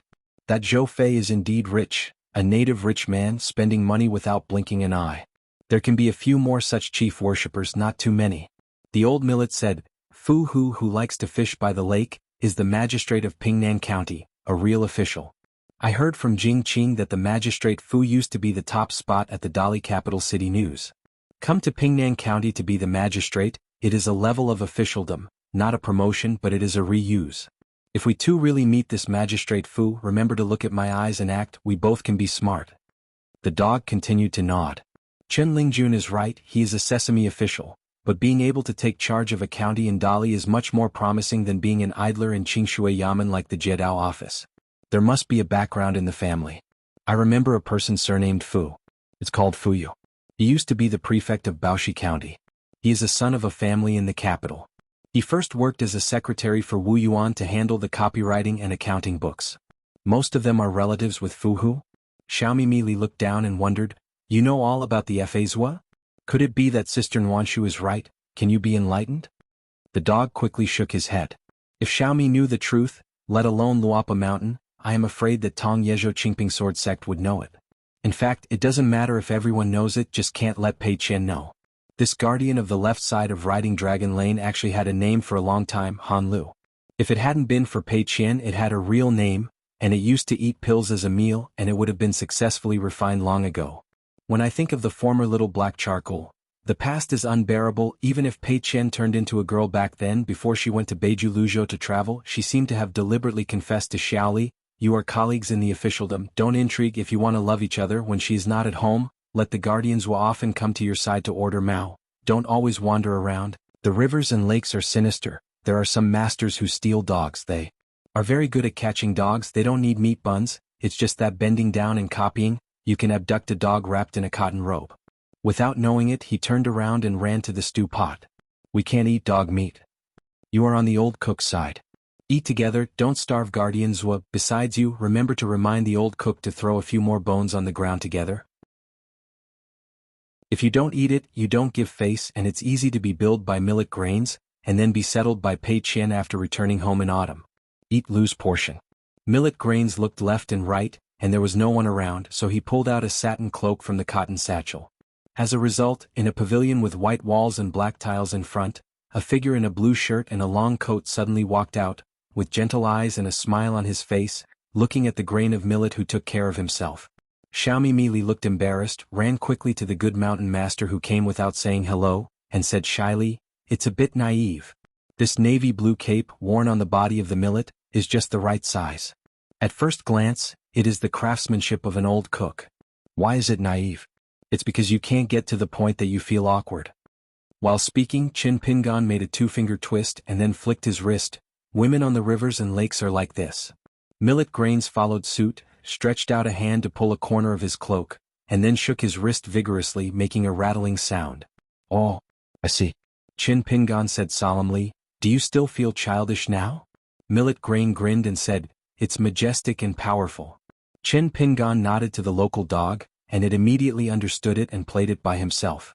I chatted with Xiaomi Li about the current situation of the next sect, and said that Qingping Jianzong has newly established 3 government departments, 6 divisions and 8 bureaus. Millet grains were confused, frowning 2 pale yellow eyebrows, remember to be serious. Listen to God, is there such a good thing? After the big white goose became the suzerain it was different, but it was hard to give people an official hat. Qin Pingan smiled and said, Sect Master Chui is teaching me to do things. Millet blinked. Qin Pingan restrained his smile. Didn't you tell Pei Qian about the hero book? Xiaomi Meili shook his head vigorously. I made an appointment with Baishou by Jianxian, the peak master of Taihui Jinzong Pianran Peak, so I can't talk about this. But the trivial matter of Baishou calling the good man Mountain Lord Brotherhood, Xiaomi Meili told Pei Qian one by one. At that time Pei Qian had a dark face and said it was fine and wrote it down. Xiaomi Meili said something from the bottom of his heart. Baishou has a really good relationship with the good person Mountain Master. It can be seen that although Bai Jianxian never said it, he actually admires the good person Mountain Master in his heart. Well, the old cook made an analogy saying that it is like a teenager who meets an adult who admires from the bottom of his heart, because he is worried that the two sides have nothing to talk about, so he likes to say that I can drink. Pei Qian's face softened and nodded, saying that Baishou can become Lu Jiangxian's direct disciple, and it is only through the master's matchmaking. This guy has always talked no big or small, and he never called Master Lu Jianxian before. Oh. Qin Pingan rubbed his chin, since it wasn't Millet Grains tipping off the news who leaked the news to Pei Qian. Millet scratched her face, still feeling that she had to hint at the good man Mountain Master. Ha, definitely not Jing Qing. Qin Pingan patted the little girl's head and pretended to be surprised. So it turns out, it seems that I wronged Jing Qing. Qin Pingan let the millet ride on his neck. Just like a father pampering his own daughter. The little girl put her arms on the head of the good man Mountain Master. Her round chin rested on her arms, squinted and smiled, and told the good man Mountain Master what fun things she saw on the way of the mountain tour the day before yesterday and the day before yesterday. For example, there is a big toad on the road, it can be slow. Near the Xuxin Pavilion, a bird whose name could not be called built a nest. The pavilion with the longest name is 36 steps away, and those tea slices are almost ready to eat. It's a pity that the kiwi fruit is still small, and someone secretly carved words on a red lacquer pillar in the rain pavilion. Magpies are twittering and they often announce the good news on the branches. Wow, so many new things, it's too interesting. No, it's very interesting. Mr. Da is a neighbor, the abbot of Beiwepiun Mountain's ordination ceremony. Zhouguo is responsible for going to Zhongyue Mountain. Min Wen and Li Ho are responsible for the ordination ceremony of Dongyue Mountain and Xieganzhou Mountain respectively. Previously they only stayed in Luopao Mountain for a short time, and Dao Lin soon followed Wei Bo to Shanjun Mansion to discuss the process of the ceremony. Among them, Li Ho took time to go to Luopao Mountain's account room, and Wei Wenlong was so excited that he couldn't even speak. Chen Qinglu and Xan Jian left Luopao Mountain together and planned to visit the Autumn Temple, which has no owner so far. Chen Lingjun was very reluctant to leave old and new friends. These days, Jinghao, who couldn't get away with 2 drinks a day, pretended to be reluctant. Jinghao's direct disciple Gao Geng, He Jianxiu by Deng, and the ghost named Yinlu had already gone down the mountain long before them. There are 2 drinks a day, and every time I drink breakfast, Chen Lingjun will not trouble the stupid girl Nuanshu.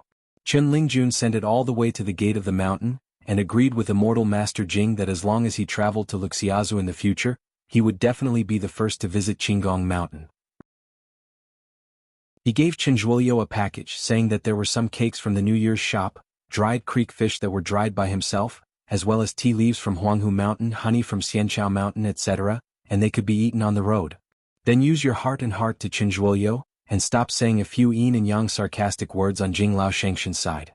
They are just big-hearted and they are too lazy to care about you, so don't put your nose on your face. Chen Qinglu just slung the polite and affectionate package across his body, and left without talking nonsense to Chen Lingjun. The boy in Xingyi, who was so angry that he had prepared the polite words like, send you 1,000 miles and say goodbye, endured and finally couldn't hold back, took 2 steps and 3 steps, jumped up and kicked Chen Qinglius with 1 kick. Swearing your uncle. Jing Hao pretended not to see anything, but her eyelids were trembling. A few backs, farther and farther. Chen Zhuolio suddenly raised his arm and shook it a few times. Chen Lingjun was content with this and moved to squat beside the Taoist priest Xianwei.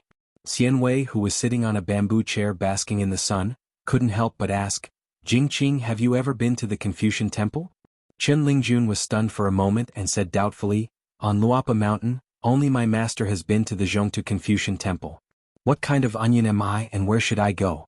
If you go you can enter. Instead, Xianwei was fooled by Chen Lingjun's words and felt helpless.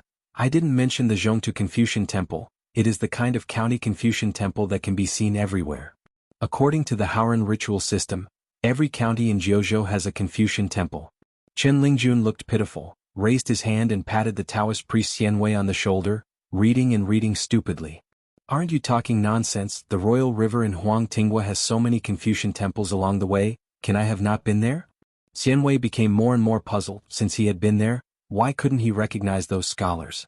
In addition to some small county Confucian temples in barren and remote places, ordinary county Confucian temples, or slightly more affluent county Confucian temples, hanging statues of the 10 philosophers of Confucian temples will be hung together. Chen Ling was a little guilty and ashamed to say it. He really didn't go to the Confucian temple very much, but of course he did. You have to worship the mountain when you enter the mountain, and you have to worship the water house when you enter the water, you know? To burn incense in the temple, the most important thing is to be sincere. Spirit. Every time I go to the Confucian temple, I worship the incense first, and then go to the main hall to worship the hanging statue. Outside the door, I stare hard at the hanging statue of the most holy teacher. Just give him a bang bang bang kowtow. In Chen Lingjun's opinion, this is called worshipping the biggest mountain. For example, when you arrive at Beiju Luzhou, as long as you have that blessing, you have to have a good relationship with the real fire dragon who eats all black and white. Another example is when you arrive at Luxiazu, you have to the first one to visit Qinggong Mountain is close to the immortal Jing Lao, who is highly respected and broad-minded. After telling Chen Lingjun this, Xianhui understood it, and he was convinced that it was indeed something Chen Lingjun could do.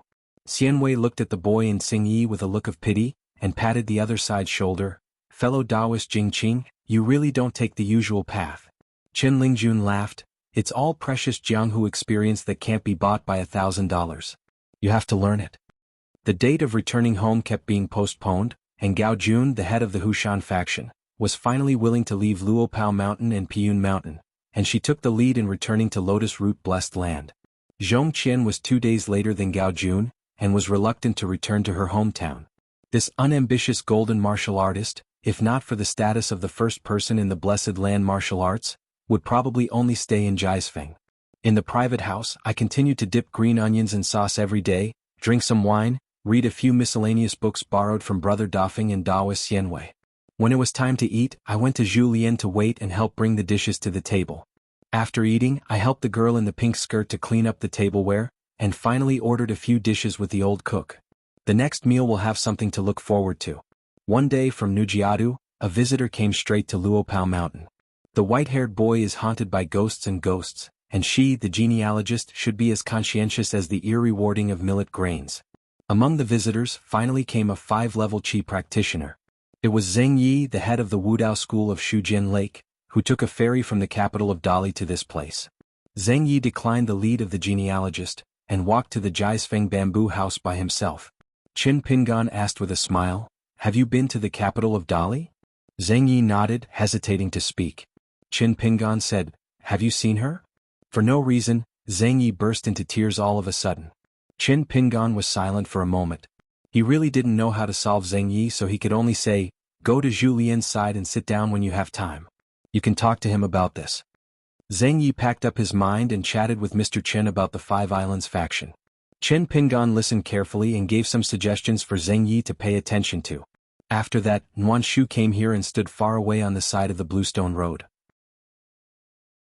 She didn't bother the master of the mountain and the head of Zheng to talk about business.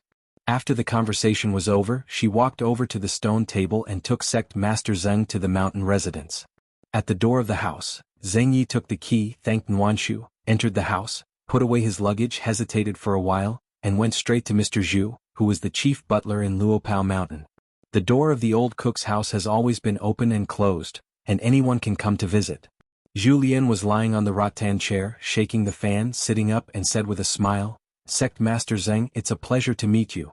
Zheng Yi's Wei said, "Zenji of the Five Islands School, I have met Mr. Zhu Lao." Zhu Lian held the palm fan and shook it. "My family, don't be polite, sit down and talk." The young man used to be a helper in the accounting room for his son in Xianxia Island. Zheng Yi sat on a bamboo chair under the eaves and told an old story from many years ago. The beginning of the story was that a young man was brought to Xianxia Island by a benefactor named Jianghu, and he saw Mr. Qin, who was haggard but had bright eyes. He was wearing a cotton robe and had a mild air. Zheng Yi also talked about how the young man was afraid of Gu Kan. At the beginning of this landscape story, it had nothing to do with wine. After that, there was Mr. Chen who lived next door. The timid and cowardly young man gradually became relieved. He met some people in affairs, ghosts and debts, which were related to Shujian Lake but were very unfamiliar with Shujian Lake. In Zhenji he was about to talk with the girl from Huangli Mountain. Julien stood up and said to wait a moment. He went to the wine cellar to get a pot of wine, took off the mud seal and handed it to Zhenji. Zhenji drank it. Wine, I don't know if it's people drinking or people drinking wine. I continue to tell the story. I have been talking about myself going to the capital of Dali, and about the reunion under the big sun. There is a girl squatting and reading a book. In the story in the book, there is a timid young man named Zheng Yi, and there is a girl Su who may never like Zheng Yi at the end of the story, or know that Zheng Yi likes herself, or who may know but pretend not to know. At the end of the drink, the jug was empty, and Zheng Yi still raised his head to drink there. Julien shook the fan and said softly, the young man originally thought that in his life, if he wanted to meet the girl he loves again, he would need to find her and wait for her for 100 years, hundreds of years and 1,000 years. I like it.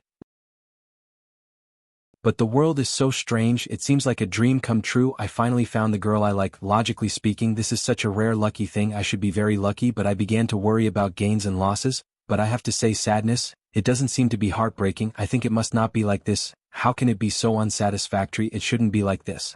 This kind of taste is not bitter, but astringent. Forget about Miss Su completely and turn to like the current Miss Lu. I feel sorry for the former.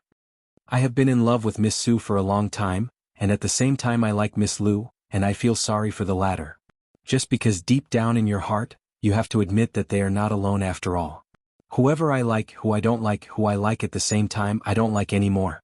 It seems that no matter what you do, it's always a mistake. It's not the kind of person who likes to pretend to be confused.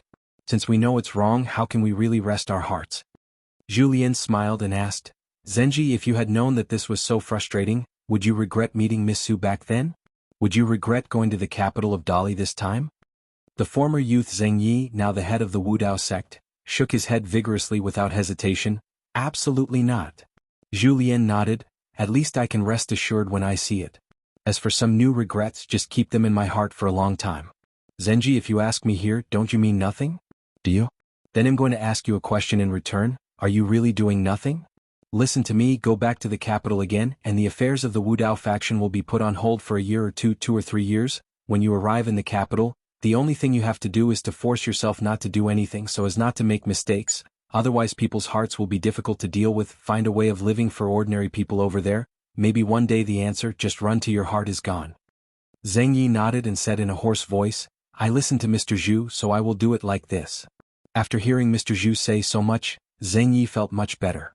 Julien smiled and said, finally I'll send you a message. Don't place high expectations on love between men and women, and don't have no hope in your heart.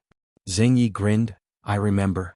In fact, Qin Pingan had been secretly standing outside the door, listening with perverted ears, and when he heard this he left quietly. There was a girl in a pink skirt in the distance. Qin Pingan raised his finger to his mouth, then smiled and nodded with her. Nuanshu bestowed 1,000 blessings, walked lightly and went to work elsewhere. After taking a trip to the Fengyuan ferry on the southeast trade route of Beiju Luzhou, in the twilight of this day, it slowly docked at Nujiadu. Chen Pingan took Xiaomi Mi and Chen Lingjun to wait here for a long time. While waiting, the little girl in black borrowed a golden pole to the boy in blue, and competed in swordsmanship over there. Yes, it's a pleasure. Jia Sheng, who was honored by the local people as Jia Lao Xinxian, or Jia Banxian, walked behind Zhang Lu Changming, who was temporarily serving as the ferry's chief steward. Previously on the ferry deck, the blind old Taoist gave a strong sniff. Hee, it is as if the mountain wind in my hometown carries the fragrance of wine. It's been a long time since I had a heart-to-heart chat with Brother Jing Qing, and the old Taoist was exhausted. Qin Pingan wrapped his arms around his sleeves and said with a smile, it's all hard work. The patriarch of Luopao Mountain, who was wearing a snow-white robe, gave 1,000 blessings. Her voice was soft and she called out, Master. In fact, according to Qin Pingan's original idea, this long-lived Taoist friend whom she met in the old deaf children's prison could serve as the accountant of Luopao Mountain. But later Cui Dongshan became the patriarch of the law. After returning home, Qin Pingan asked Pei Qian privately what her impression of Zhang Lu Changxing was. Pei Qian told the truth, first said some good words to pave the way and finally came up with a sentence. which was very intimidating after watching it for a long time. Qin Pingan was relieved. It seems that longevity is the best choice, there is no one. Qin Pingan smiled and said, the new steward of this Fengyuan ferry will be replaced by an old sword repairer named Xingyun, who is the new enshrined of Qingping Jianzhong. The identity of the old immortal Jia remains unchanged, and he is still the second steward. As for the ferry, of course, it still belongs to our upper sect. Longevity, as the founder of the sect, you are running the ferry business year-round, as Sect Master Chui said. It is indeed a bit outrageous. Generally speaking, it is more than enough for a cross-continental ferry to have a Jade Pure Realm cultivator in charge. What's more, Xingyun is also a sword cultivator of the Great Wall of Sword Qi. Qin Pingan talked to Jia Xing again. A new Yuhai Academy was built by Qingping Jianzhong. Millet grains held a green bamboo stick in their arms and stopped to applaud silently. Qin Lingjun, who was helping to carry the golden pole, was a little confused. Both Big White Goose and Master Zhong received money from Brother Jia? Otherwise your academy is not a wine table. Brother Jia, can you go there and talk about a hammer? Qin Pingan smiled and said, everything in the world is well informed about knowledge, and the practice of human feelings is an article. Sect Master Chui and Master Chong agree with the knowledge outside of the book, and I will help you agree to this. What? Immortal Jia panicked for a while, but Pindao has always been outspoken and quick-witted, and he can't be a smooth person. How can he deserve this praise? Qin Pingan wrapped his arms around his sleeves and smiled without saying a word. Qin Lingjun rolled his eyes. The grains of millet scratched their cheeks. Old Immortal Jia stomped his feet in annoyance, looked at it and said something wrong again, didn't he? If you look down on your own conduct, how can you look down on the vision and love of Sect Master Chui and Master Chong? Qin Pingan explained, if Chui Dongshan might make a joke with you, you know very well who Master Chong is. Outsiders are teaching in the academy and Chong Chiu doesn't nod, so Chui Dongshan can't just stuff people inside. As for the specific teaching content, then Fengyuan ferry south to Tongye continent. Arrived at Yilindu, Jialao Xinxian went to chat with Master Zhong. Jia Xing rubbed his hands together and said, bite the scalp and try it out. If you don't match your morals, you won't be able to take up the position of a lecturer. You don't need to be a master to drive people out. Poor Daoist will get out of the way. Changming asked, Master, I heard that the 5 mountains will be sealed soon. Do we need to prepare gifts here? For the big happy events on the mountain such as Wuyue Fengjing, as a rule, the sects in Daxian Mansion and Ijo need to congratulate them. He said that it is usually a letter written by the suzerain and the head, and then prepare a copy that matches the status of the mountain. Congratulations. Qin Pingan said, except for Jin Qing and Fan Jun Mao on the other side of the other mountain lords, we won't put our hot face on our cold in Luopao mountain. The old fairy Jia immediately heard the meaning and chewed his head. Zhang Lu Changming smiled and said, we met a few high-ranking people at Beiju Luzhou before, and Director Jia chatted with them, and the answers were fluent and very decent. Jialao Xinxian said with a face, drinking is a mistake, you can't keep your mouth shut, drinking is a mistake. Qin Lingjun slapped Jia Xing's arm with a slap. Brother Jia, it's alright, you've done a great job again. Who doesn't know Zhang Lu long life is not easy to boast? Jia Xing reluctantly said, it doesn't count, not to mention what kind of feats it is, but now that I think about it, I have lingering fears and I am afraid. Oh no. In officialdom it's the same up and down the mountain. I'm afraid that it's a mistake not to say or not to do it, but I'm even more afraid that it's a mistake to say something wrong and do something wrong. Qin Lingjun laughed and said, what are you afraid of? As long as you are at the wine table, Brother Jia, you and that Lu Jiuxian are invincible. Jia Xing's head froze for a while. How dare you compare with Lu Jianxian? Qin Pingan asked curiously, oh? How to say it, who you met and what you talked about, let's talk about it carefully. Longevity explained the detailed process of the wine bureau. Qin Pingan listened attentively. It turned out that at a Xianxia ferry in Beiju Luzhou, the old Jia accompanied Zhang Lu for a long life, and negotiated a business with the local Xinfu. There was a restaurant nearby, which happened to sell a kind of wine called xuanhuan wine. The ferry brewer knew that Jia Xing was good at wine, and he negotiated the business again. Zhang Lu Changxing naturally had no objection. As a result, he happened to meet a group of people and had already sat down for a drink in the restaurant. Zhou Chuanru Chen's old man, there are 2 more clear-looking old men in Confucian shirts, and a dull old man who looks like a servant. The 2 familiar faces among them were Pang Chao, a wooden guest from Luoyang who had visited Qilong Lane in the town, and Qin Budo, a female cultivator. Qin Budo was bold and took the initiative to invite Zhang Lu Changming and Jia Xing to drink together. The three old gentlemen looked like one rich, one expensive and one poor. Among them, Huang Jinshu claimed to be a lecturer at Xiushuizhitai Academy. There is also an old master named Zheng Xinshu who said that he used to be a scholar in a small country, and now he is unofficial and light, so he travels with two old friends who rarely get a break. The last one, named Fan Qing, doesn't like talking much. At first, Jia Xing was still a little restrained, but after drinking the wine, a few glasses of mellow and fragrant mountain fairy brewed his stomach, and his courage was immediately enough. Although the old Taoist was very measured, he would never dare to get drunk, but that kind of slightly intoxicated state, it's amazing. In addition, Huang Jinshu is quite talkative, and his ability to toast and persuade is not low. After going back and forth, Jialao Shenxian will open the chatterbox. This went all the way to Luopeishan, Qinshanju, morality and knowledge. The words of Jialao Shenxian seem to have no taboos, but in fact they are all just right. When Huang Jinshu, who was most attached to drinking like drinking water, talked about Mr. Nanfeng, Jia Xing drank it all in one go and said, Nanfeng's article is unique in the world, and the river of water is the battle of stars. Zhang Lu Changming was keen to find that the old master named Zheng Xinshu heard this and shook his head with a smile. Huang Jinshu asked with a smile, that young mountain master who praised such popular articles as Daoshan Pavilion and the story of Machi? This old master seemed to have been waiting for the blind Taoist priest at the wine table, and said those words of praise that were old-fashioned and conclusive. Jia Xing laughed and shook his head again and again. The reason why my mountain owner respects Mr. Nanfeng so much is not only because of the strict words, but the arrangement in the article. There are thousands of famous articles shining like stars, and Mr. Nanfeng is nothing more than one of them. Articles such as Daoshan Pavilion and Ink Chi Ji are of course excellent, but they are only a that's it. The most sincere admiration of our mountain masters is not in some of Mr. Nanfeng's handed-down masterpieces, how beautifully written, but in the old master's articles of mixed praise and criticism, such as Yuezhou Zhaogong's disaster relief record and Yihuang County Shueji, are the most recognized. In addition, Mr. Nanfeng's words and deeds are consistent. He can apply what he has learned, pay attention to economic affairs, and truly care about the suffering of the people and never talk about it on paper. To be honest, our mountain the Lord likes to copy books and excerpts as you read and write, but the entire article is copied. Jialao Shenxian put down the wine glass, stretched out his two hands and turned it over again, at most 20 articles. In terms of the number, Mr. Nanfeng is the leader, and one person has as many as 4. Just ask how many beautiful texts are in the world and the sea of books is boundless. It's like picking 20 liju. Is it an easy task? What the old Taoist said is true, the mountain owner Qin Pingan really highly respects Mr. Nanfeng.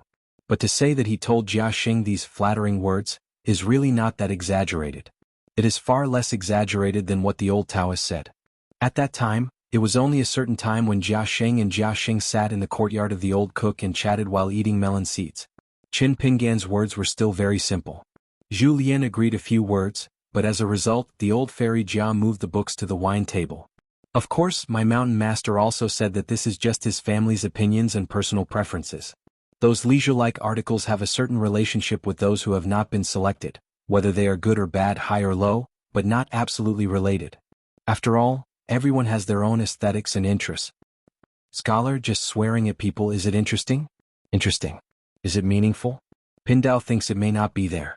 Good learning is not only destructive in the world but also needs to have the ability to repair and build. If it is knocked down, it has to be rebuilt. You can't pat your and leave. Let's put it aside. Since scholars use their words to convey the truth and pass it on from generation to generation, how can the real gain and loss of the article only be in the literary talent, and how can it not be related to the control of chaos? Being able to ask questions is great. Being able to solve them is even better. Huang Jinshu and Zheng Xinshu, two old gentlemen, looked at each other and smiled knowingly. They unanimously turned their eyes towards the silent old man with an expressionless face. Is it quite a bit of the style of that when Sheng who reasoned and lectured with you, Xiaogong? Likes and is good at insisting on a progressive, interlocking, not easily denied but not easily recognized, the real good, often in a higher place. The poor man is rudimentary and has little knowledge. Originally he was no different from ordinary people. He was only in admiration for Zheng Wending's wonderful writing skills. After chatting with the mountain master, I felt that this master is the most famous writer in history. Different Things is the most powerful place. Xianxia said that in dealing with people, you need to see the wise and think well but also to be out of the way. Not only should you not be vulgar but also unique and elegant. To be able to not say weird things, behave absurdly, and not deliberately use strange style and obscure content to be fascinating, but also be different, it is difficult to reach the sky. Pang Chao had given this blind old Taoist a series of sincere rhetoric for a long time, and he was completely stunned. Before drinking he was still a little restrained and he behaved kindly and politely. He never thought that after the old Taoist drank it was simply, like a divine help. Pang Chao didn't read much, but Qin Budo, who was from the same hometown as Bai and lived in the same era, knew the weight of these compliments. To put it simply, if the old Taoist didn't talk nonsense, it meant that in Qin Pinggan's mind, the unmasked Mr. Nan Feng was completely comparable to Bai Yi and Haoran Suzy, the most proud of the world. Even more than that, when it comes to cramming, the old Taoist can never say such a rush article. Huang Jinshu asked with a smile in his heart, "This Taoist priest has already recognized our identity?" Qin Budo is not sure. There are many miraculous things on the mountain. The dumbest old master shook his head lightly, giving the answer. Zheng Xinshu asked with a smile, "Dare to ask Dao Changjia, what do you think about the writing of the proud students under Su Zaimen? For example, Huang in Su Huang?"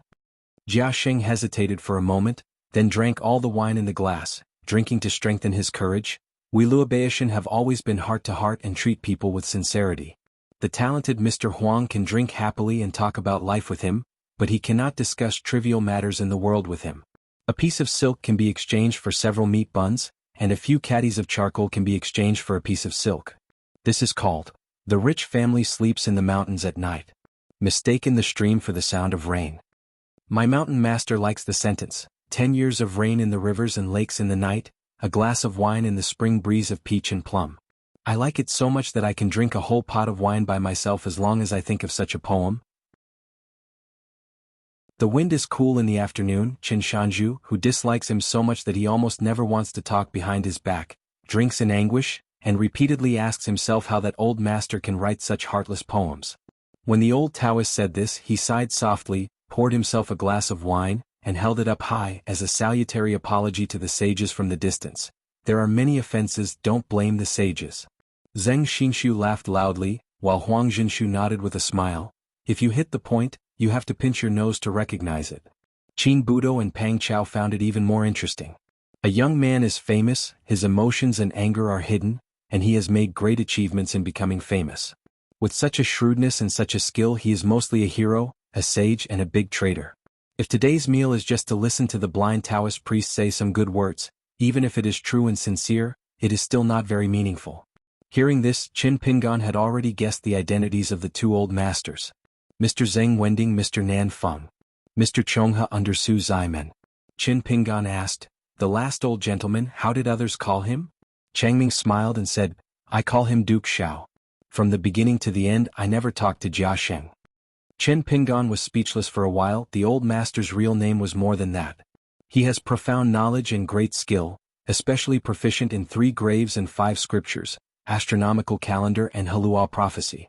It is not only an official school respected by various countries, but also a prominent school within the Confucian Taoism. Although he is known in the world for his rigorous scholarship and can be regarded as a scholar of Confucianism, he is simple in words and extremely poor in words.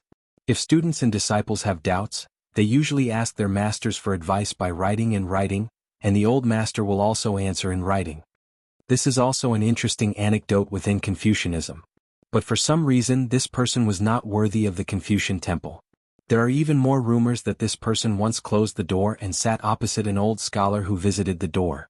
In the end, the old scholar gave a thumbs up and complimented the other party with a well-written word. It is reasonable to say that such secret matters, which are only known by heaven and earth, know you and I know, will never be shared, at least they will never be shared with the disciples.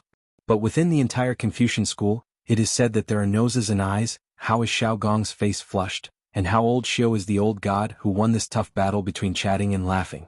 Qin Pinggan also knew that when you, the deputy head of the Tongyi's Hao Tianmu Academy, was this person's anonymous disciple, both a teacher and a friend. Immortal Jia arrived at the wine bureau and said a few words of his own opinions. For example, scholars of an era have academics of their own era. If they enter the fence, they are full of limitations. If anyone can predict the trend of the cultural context in the next 1,000 years, is the first-class scholar in the world who can enter the pre-stream of the source. The word Prilu was originally a Buddhist language, and the two old masters looked at each other and smiled. This was the first time they had heard this explanation. As for the unsmiling little old man, although he looked poor and sour, Jia Sheng was at the wine table and toasted with him a few more times, intentionally or not. Wait until Luopeishan Zhanglu and Jia Laoxian leave. Mr. Nanfeng twitched his beard and smiled. I didn't expect to be so admired by Lord Qin Shanzhu. There is nothing more fortunate in life than being in a foreign land and having to meet a confidant. Instead of listening to a few good words, but in the lifelong efforts that have never been understood by others, they can be truly recognized and cherished by others. When it comes to the heart, it is like drinking alcohol. The dumb old man who was just drinking and showing no expression from beginning to end stood up and walked to the window. On the side of Nujiadu, Jia Lao Xinxian asked cautiously, Shanzhu, is there something inappropriate in the poor way? Qin Pingan smiled and said, Qin Lingjun is right, the immortal Jia is invincible on the wine table. Sword of Coming Chapter 1175. Chapter 1175. Taoists don't talk in the corridor under the eaves of the first floor of the bamboo building. Nuanshu is busy with needlework, and the millet is chirping, talking about the Qingping sword sect of the Big White Goose, which official hats are there now. Just read the scriptures on a daily basis, read history on a soft day, write on bamboo and draw orchids when you are angry, and read the collection of masters in the spring breeze. Chen Pingan was looking through the books of the military family. The first batch of books sent to Beidisheng was actually prepared on Jiaifeng's side. 500 grain rain money will be available soon. Shanzhong Jianfang has just received a secret letter from Tongyin Ferry. On the basis of the original 6 divisions and 8 bureaus, Sect Master Cui has added several branch offices under the Operation Division and Merits Division. There are not many people, but it is not much more than Luopao Mountain. Brand new official offices have sprung up like mushrooms after a rain. Judging from the posture, they are rushing to the 24 offices of the official residence of Waiyueshanjin and Dadu Gongho. It is estimated that the final number is only a lot more. Oh, as expected, it's still my unfortunate mountain, which is more breezy and upright. Today the boy in Zhu Yi who came to Luopao Mountain to order Mao painting and detain, as the second leader of the self-proclaimed Chuzhou City God Temple, it has given itself a name and a Taoist title of Zhiqing. Mainly in Pei Zongrua, the Lord and the deputy helmsman Zhou have been with each other for a long time, and they have always felt that treating people with sincerity is the best way to say it. Not long ago, it was handpicked by Lord Qin Shan, and it was promoted to the chief protector of Qilong Lane. As for the white-flowered snake that has no credit and hard work, she has now made it, hey, as long as you follow the right person in the officialdom, you can get twice the result with half the effort. Her name, Bai Hong, was actually picked up by the boy in Zhu Yi's hand. At that time, Master Qin Shan said the truth of the sages and sages in the book, but he didn't quite understand it. The white flower snake, who was successful and unable to speak, can be said to be very grateful. Bai Hong became her real name of the demon clan. After that, Qin Pingan wished her success in the form, and a middle-aged Taoist priest next to him who looked at the immortal style was also very supportive, calling himself Chunyang Lu Yen, and also said some festive auspicious words. As a result, as soon as the white snake returned to Chiduan Mountain, it successfully retreated on the same day. When it reappeared, it was already a slim woman. The snow-white snake was transformed into a robe by her. The key is that between her eyebrows, there is also a mysterious Dao mark that a mortal baby was born with from his mother's womb. Sensing the vision of the landscape, Song Yuzhang, the mountain who was transferred from Jiaifeng Mountain to Chiduan Mountain, is almost never greeted in Beiyu's landscape world. The old mountain who walked out of the temple with a golden body, and actually went to the door to congratulate her, calling her fellow Taoist Bai Hong. The boy in Zhu Yi sat on top of Zhou's deputy helmsman's golden pole and whispered, Shanzhu. Bai Hong is thin-skinned and said that she must save a gift as soon as possible, so that she can come back here with the face and kowtow to the mountain owner and thank you. Now the incensed little man of the Qinghuang Temple in Chuzhou has been riding over the mountains and mountains to order Mao, and then he has been replaced by a green snake to ride. Qin Pingan smiled and said, You turn around and tell Taoist Bai Hong, you don't need to spend so much trouble, you can come here often with you if you have time, and if you encounter a cultivation barrier in the future, you will find someone on the side of Luapa Mountain, who, Let her just ask anyone casually, and after listening to it she feels that she still can't understand it, so she will ask a few more people. The practice question is a big deal and it's not good to be too thin. The boy in Zhu asked tentatively, Lord Mountain Master, why don't I replace Bai Hong and kowtow to you first? Chen Pingon waved his hand and said helplessly. The boy in Zhu said carefully, when will the Lord of the Mountain be free to go to the state city? I am familiar with the road and know the way. I will let the Lord of the Mountain lead the way. Don't look at the fact that it is a high-ranking bachelor to Gao Ping, the Lord of the City God, in his heart, it is always towards this master of his own. Then I thought that I could invite Qin Shanzhu to visit the temple of the city god, and it would be really bright. Then there is this guy Gao Ping who is too good at being an official. He doesn't understand the world at all. Every time he tells him the etiquette and attention to these landscapes and officials, Gao Ping not only doesn't appreciate it, he wants to save face and suffer the crime, but instead he says that the emperor is not anxious eunuch. This kind of taboo words can be said nonsense by a city like you? Qin Pingon smiled and said, it's hard to say the exact date for now, but don't worry, as long as I go to Zhouqing, I will definitely go to the Zhouqing temple to burn incense. I heard that your house's temple of wealth is very spiritual, and it is one of the best in the entire Beiyue boundary. Must go. The boy in Zhu was very happy, but soon became a little sad, and there was a hint of sadness in his eyebrows, and he was afraid that he would make an assertion. In the Lord's view, it is not afraid that it will end up being a human being, but it is worried that the relationship between Gao Ping, who likes to be a bullshit, and Luopa Mountain is not good, and it is also afraid that the well-meaning Qin Shanzhu arrives there and is in a bad mood for nothing. Qin Pingon lightly turned a page of the book and said casually, next time I see Gao Qinghuang, don't say that you invited me there. The little guy hummed softly. Obviously should be happy, but there is no reason for some unreasonable grievances, and my heart is sour, like drinking tea overnight and not brewing good wine. Master Qin Shan can be so considerate, how can you Gao Ping be so hard-hearted? I owe you? Well, I owe you the incense burner that popped out of the temple of the earth in Mantu Mountain. Qin Pingon closed the book and said with a smile, Gao Qinghuang sees what you do, and Gao Qinghuang actually takes your thoughts into his heart. It's just that some people don't like to say something. Of course they don't like to say it. I have been unable to hear what we want to hear.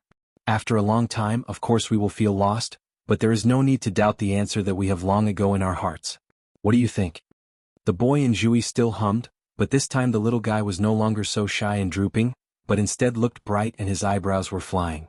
Qin Pingon stood up, put the military book in his sleeve, and said that he would go to the mountain gate by himself.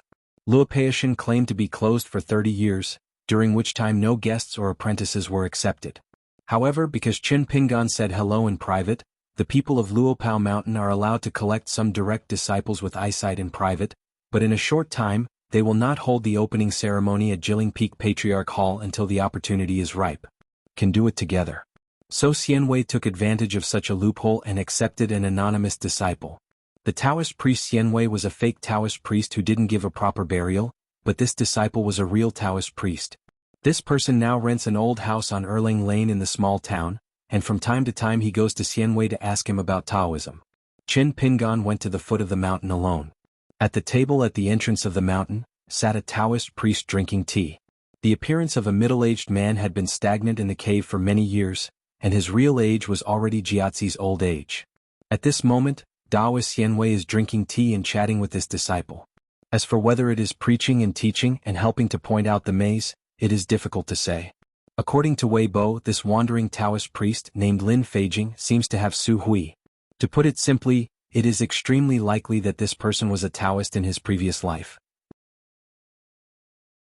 Many wise people who have been resolved in the previous life, as long as the opportunity comes in this life, once they are enlightened they can practice again, and they climb the mountain very quickly, and the practice goes smoothly all the way if they are protected by gods. Lin Feijing was a native of the old Quanzhou of the Baishuang dynasty in the south. He was born in a local county, and has been a small Taoist temple. Weibo has checked the archives of the Dali ritual department, and there is no problem with his life experience and character. This man has a firm mind, but his cultivation aptitude is average. He is in his 60s and he is only a chi practitioner in the cave state. Because he was delayed by the war, he has no Taoist name. Lin Feijing came from the south of one continent this time. I traveled all the way to the north of Dali, and my original intention was to ask Qin Shanzhu to teach Taoism, but when I got here I found that Luopao Mountain was not welcoming. Because I couldn't see Qin Pingon, I had to stop at the gate of the mountain. Lin Feijing was unwilling to do so. After returning home, I often drink tea at the gate of the mountain, thinking that it is not appropriate for me to forcibly climb the mountain, and Xuanhuan always has to go down the mountain, and as a result he was cut off by the janitor Xianwei. After chatting about some things, Xianwei persuaded, Feijing, if it's all right then go back. As for helping you find a job in Huaihuang County, I have been talking to Daoist Jingqing not long ago. I said that. The other party patted his chest and promised that he will help you implement it in the near future, so you can rest assured. Lin Feijing nodded. Master can tell that immortal Master Jingqing clearly that in this business, you don't need to worry about salary. The disciple just feels that he has found a place to live and can earn a little money, and he doesn't need to spend money every day so he can feel more at ease. I heard that the immortal Master Jingqing from Luopao Mountain is an old immortal in the nascent soul realm who has returned to the original state. Xianwei complained, "What is this? What is the relationship between the teacher and the Daoist Jingqing? How can the monthly salary be low?"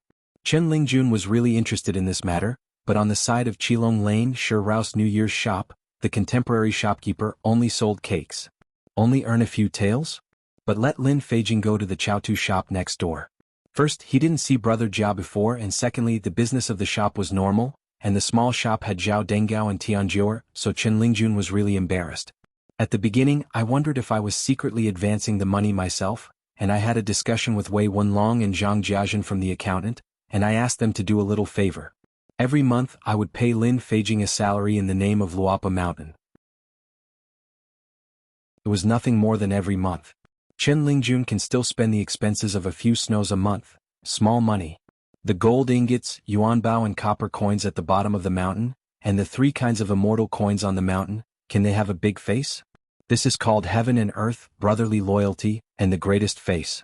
Just before Fengyuan ferry docked at Nujiadu, Chen Lingjun had a chat with Brother Jia. Brother Jia was forthright and repeatedly said that there was no problem. The trivial matter of having more bowls and chopsticks in the shop also spared Brother Jingqing from going to the cashier. After a trip, he said that Jia Xing paid the salary of a few snows per month, and now he is enjoying the fortune on the Fengyuan ferry. He holds the title of second steward. Instead, it became difficult. Just let that Lin Feijing go directly to the Chaotu shop. Don't be a buddy, lose your share, you have to give the title of the second shopkeeper anyway. It's better. Brother Jingqing, you can help me with a few words to Jiuer and he. Climbing high, let the two of them remember that when they are on Lin Dechang's side, there must be rules for juniors to treat elders, otherwise he, a master, will move out of the master's family. One thing is settled. However, Chen Lingjun hadn't had time to announce the good news to Daoist Xianwei. Lin Feijing stood up and said goodbye to master. Xianwei slowly got up, shook the sleeves of his Taoist robe and reminded, visiting immortals to cultivate Taoism, refining qi and breathing, focusing on sincerity, calm and clear qi, so you must guard against arrogance and impatience. As for the realm, you can't eat hot tofu in a hurry. Lin Feijing bowed and said, Master is right, my generation of cultivators should place too much importance on realm and give up the bottom line. It is indeed a disciple who is restless. Thank you, Master, for your advice.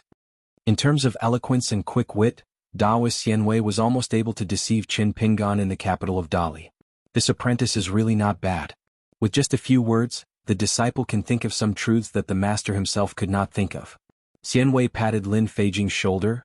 The way of Taoism is natural, you must do things with inaction, and you must sharpen your inaction in doing things. As long as you are calm and stable, you can cultivate the Tao, and the way of heaven rewards your diligence. See the moonlight. Lin Feijing seemed to have come to a realization, and once again thanked Master for this golden and jade speech that was worth chewing over and over again. Xianwei's face was sullen, showing his master's notation, but he was actually relieved, and finally sent the old boy Lin Feijing back. After all, Xianwei, who had accepted his apprentice, had a guilty conscience and never dared to take the initiative to mention this matter with the mountain master.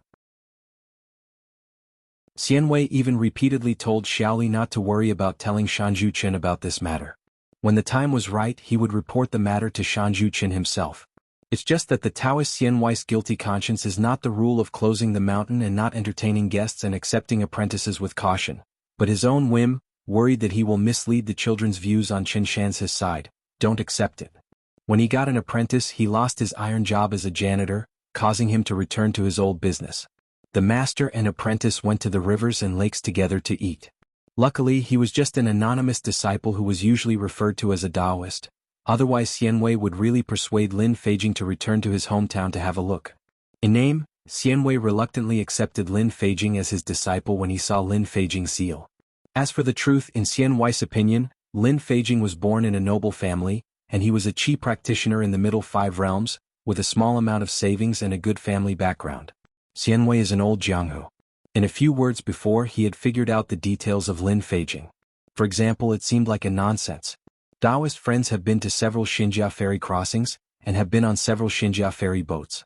That is to say, now there is no need to kidnap for the sake of cheating, otherwise the Taoist Xianwei can let Lin Feijing travel north with money, but return home without money. Just like Qin Ping's comment, it can be said in one sentence. It is not an innocent family, and it will not be deceived by Xianwei Daochang.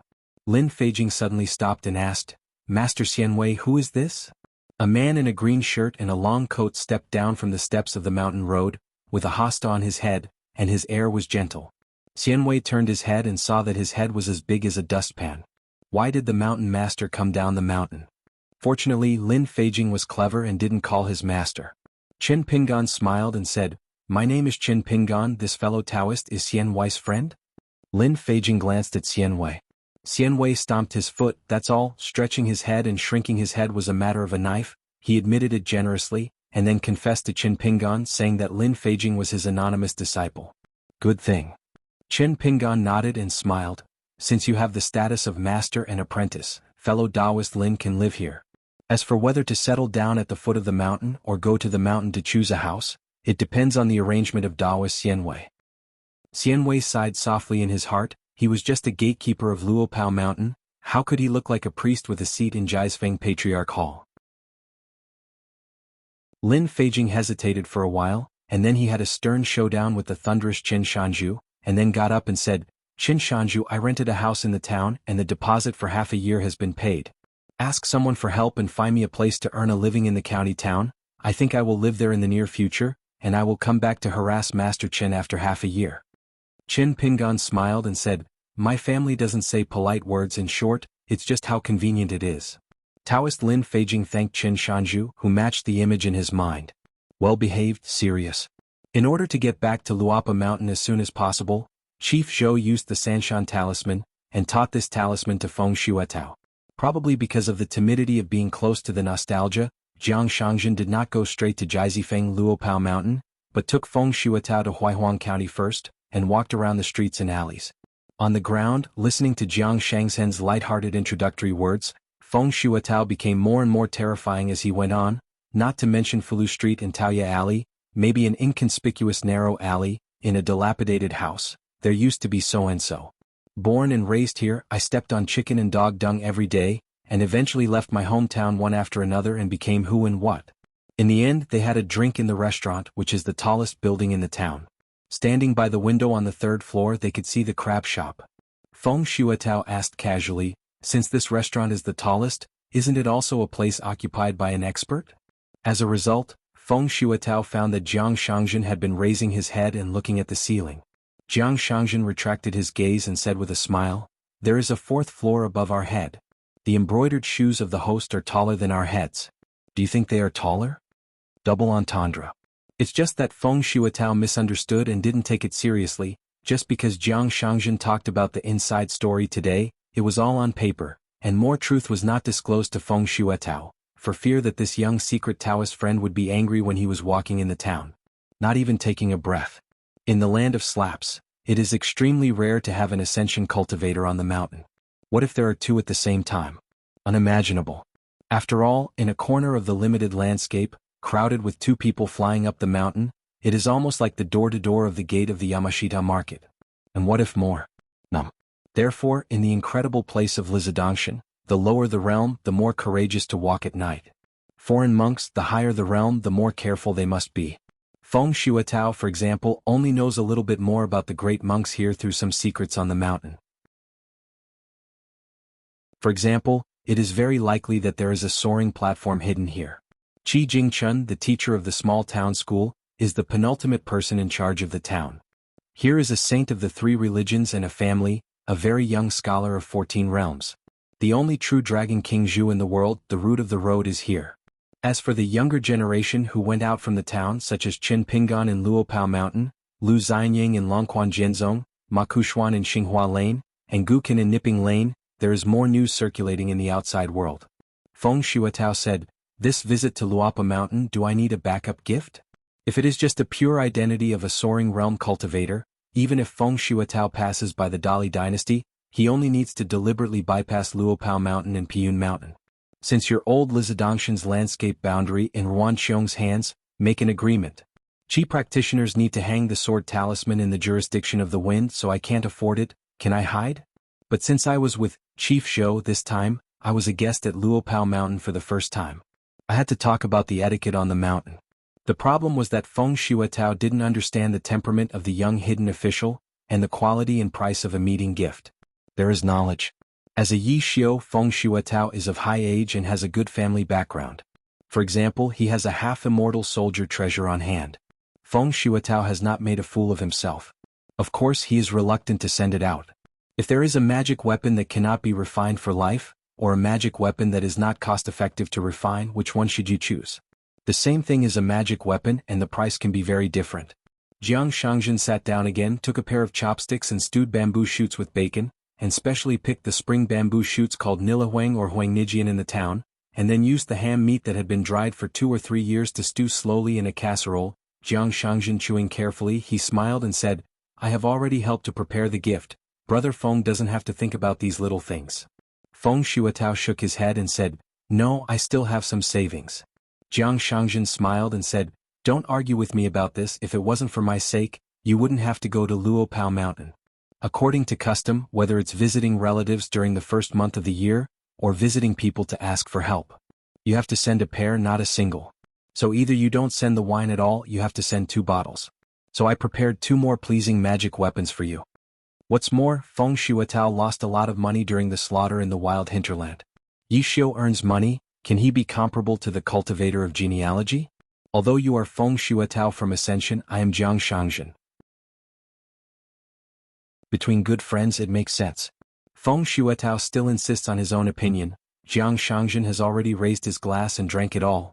Stop talking and drink more. The more you go, the more friendship you will have. If you really feel bad in your heart after you finish drinking the wine in your glass, return the 2 of me. It's settled. Feng Shuatao had to drink 3 glasses of wine in a row, raised his hand and wiped the corners of his mouth. Jiangxia drank a lot of wine, and added more dishes and smiled. "My alcohol intake is high or low, and the quality of the wine is good or bad." Bad hook. Inviting Feng Shuatao to serve as the enshrinement of Yu Guizong, in addition to the mutual affinity of the 2 sides, and being able to urinate in a pot, Jiangxia certainly has his own selfishness. For example, if you quarrel with others in the Xinhuan Peak Patriarch Hall in the future, you will have helpers. Jiangxia finally didn't have to do it alone, and picked a house one by one. "I have found a bunch of people, through several Shanshuadi newspapers controlled by the Jiang family, and Jiangxia personally went off the stage, smashed the money of the gods, and used dozens of word-of-mouth transmissions from different sects and fairy houses to help the Taoist Qing secret."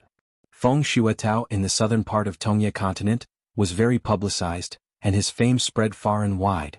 This person who was in the mirror on Ijo Mountain and famous for scolding Jiangxia for being the most vicious and ruthless broke the real monarch. "I do not know how to hook up." Qingmi, the old Feishing, is a mountaintop loose immortal from Yiluzi. He has an extreme personality. He likes to play black hands, knock sap, and he will be reported. Killing is a common thing like eating and drinking. Cut grass and root without leaving the slightest trouble, an immortal mansion targeted by this Ascension realm cultivator, not to mention male and female monks, even chickens that can lay eggs. The key is that there is no evidence even in the Confucian temple. This time, all Feng Shuatao is willing to make an exception and serve as the named worship of a sect. You ask him what Feng Shuatao is planning? Nonsense, what else can you do? Naturally, it is going to the Huashan Mountain in Jiang's blessed land, so the fairies who are on the rouge list should be careful. Don't go out and travel in the near future, be careful of being poisoned. I heard that Yi Xiu, who has no Taoist partner, has illegitimate children in 7 or 8 continents of Haoran. Maybe Jiangxia is one of them. Do you think this is the truth? Poor Feng Shuatao, he hasn't appeared in Jade Guizong yet, he still doesn't know his reputation, it's already rotten on the street. Generally speaking, it is unanimous to say that the wild father of Jiang Thief came to Tongyi's Hao Yuguizong to find his son to recognize his relatives. Before coming to Aquarius, Jiang Shangzhen carried Feng Shuatao on his back, went to Jade Guizhong, and temporarily initiated a discussion in the Patriarch's Hall. Regarding whether to invite Feng Shuatao to serve as a sect worshipper, there was no objection in the Temple of the Ancestors of Xuanhuan Peak at that time. They may not all feel that it is not a good thing for Feng Shuatao to serve as a worshipper, and they may just be accustomed to disagreeing with Jiang Shangzhen. Probably without taking the opportunity to scold Jiang Shangzhen, it would not be considered a qualified Xuanhuan Peak discussion. Since Feng Zuido's reputation is so bad, why should we Yu Guizhong take over such a hot potato? Jiang Shangzhen has only one sentence: I almost didn't kneel on the ground begging Feng Shuatao to come to Xuanhuan Peak. He is of high realm, and he is an ascension realm that is hard to find even with a lantern in hand. Assuming that Feng Shuatao is really willing to serve as a worshipper, how should the salary of an ascension realm be priced? If it is too high, it will exceed the foreign surname of the rest of the Jade Guizhong's foreign surname worship and name Gesching. So what do they think? If it's too low, Feng Shuatao won't have any opinion. He thinks we've lost his face? But don't fall out, there will be more enemies on the mountain for nothing. Feng Shuatao is an ascension realm. Feng Shuatao is a wild cultivator after all. What can he do when he arrives at Jade Guizhong? Do you offer him up as a living ancestor of a flower stand? Feng Shuatao is an ascension realm. The surname is Jiang. If anything happens in the future, for example, Feng Shuatao can't be idle. During the trip down the mountain to play in the mountains, we got into a dispute with Tong Yezhou and accidentally killed someone. You, Jiang Shangzhen, are responsible for delivering toilet paper to Feng Shuatao. Wipe the and sweep the hut. For the trouble of an ascension realm cultivator, are you an immortal realm really responsible? Feng Shuatao is ascension realm. Feng Shuatao is ascension realm. Feng Shuatao is ascension realm. Important things are said 3 times. Being so rogued by Jiang Shangzhen, someone in the ancestor hall almost fell off the chair. Jiang Shangzhen turned his head to look at the statue of the Zushitang, his face full of grief and indignation, and began to complain. The ancestors, especially the old man Sun, open your eyes and look at what these people have done. Sect Master Wei, listen to your ears, listen to how these avenge their personal revenge. When quarreling there is no taboo in scolding people, and being scolded is not serious. Satisfied, Jiang Shangzhen leaned against the back of the chair and asked, it seems that in the history of your snowy continent, there has never been a cultivator of the 14th realm?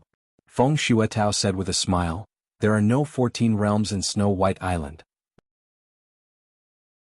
Not to mention Luxiazu, which is also a neighbor.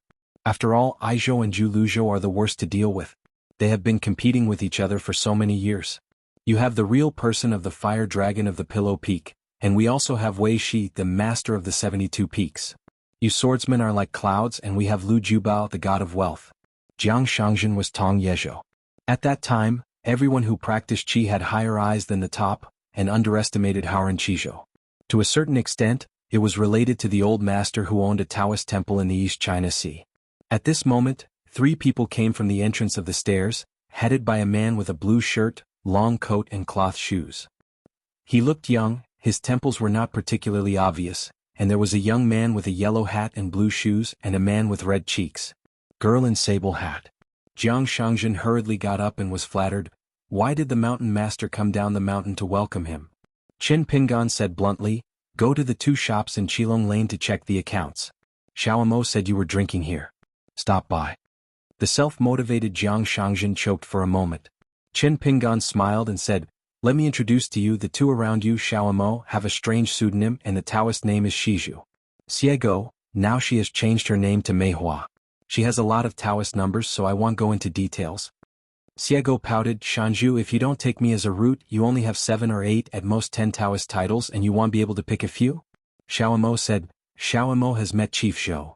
One is dedicated to the name of the mountain at night, and the other is the chief consecration of outstanding achievements. Jiang Shangzhen walked quickly towards Xiaomo, grabbed the opponent's hand and shook it vigorously. Fellow Taoist Shizhu, I have heard the name for a long time. Xiaomo is a little strange. It seems that Chief Zhou has just returned from the wild world. Why has he heard the name for a long time? Feng Shuatao had already stood up. Qin Pingan took the lead in saluting with his fists, and Feng Shuatao handed back the salute. If it wasn't for the mutual friend Jiang Shangzhen, the 2 sides really had nothing to talk about. Jiang Shangzhen turned his head to look at the wine table with messy cups and plates, and asked, can I have someone serve the wine and food again? Qin Pingan smiled and said, no, I ate it before going down the mountain, and I ate a few more cakes at the New Year's shop. Going to Luopao Mountain with Yufeng, Jiang Shangzhen gave Feng Shuatao a sword talisman when he was in the town before, reminding him to hang it on his waist. Feng Shuatao found that Jiang Shangzhen had changed since Qin Pingan appeared. Earlier at the wine table, Jiang Shangzhen sighed, muttered, and said some words that the clothes are not as new and the world is like this. On the way, Jiang Shangzhen told some interesting stories of Feng Zuido's wild trip in his heart. Feng Shuatao, who has become a dragging oil bottle, returned north first so as not to hinder someone from using his sword and accidentally be hacked to death by a random sword. After that was the general process of the fight. Guken didn't say much on Qin Pingan's side, but Jiang Shangzhen said it cheerfully, spitting everywhere, saying that Chao's group of young people are really not good at all like the wild world. The Tiangong cultivator, who is also young, is not weak whether it is magic or Taoism. If it weren't for the magic hands of Chao Xi and Guken, this fight would actually be a fight. Xiego sneered in his heart and said, "Listening to what you said, it seems that Chao Xi is also a little interesting. The rest of the monks are young after all." Jiang Shangzhen snorted, "Miss Xie, can you hear me and the mountain master?" Xiego opened his eyes and said, "Nonsense, Xiaomo just relayed it to me." Xiaomo said helplessly, "Don't talk nonsense." Qin Pingan smiled and said, "Xiego's real name is Bai Jing. He is an ancient sword cultivator of the same generation as Xiaomo. His swordsmanship is slightly higher than that of Xiaomo." Xiego smiled and said, "What? I am as good as Xiaomo in swordsmanship." In Luopao Mountain, Xiego learned a lot of mantras. Jiang Shangzhen, who has been in the hundreds of flowers for a long time, is not blind. How can he not see the affection of Xiego for Xiaomo?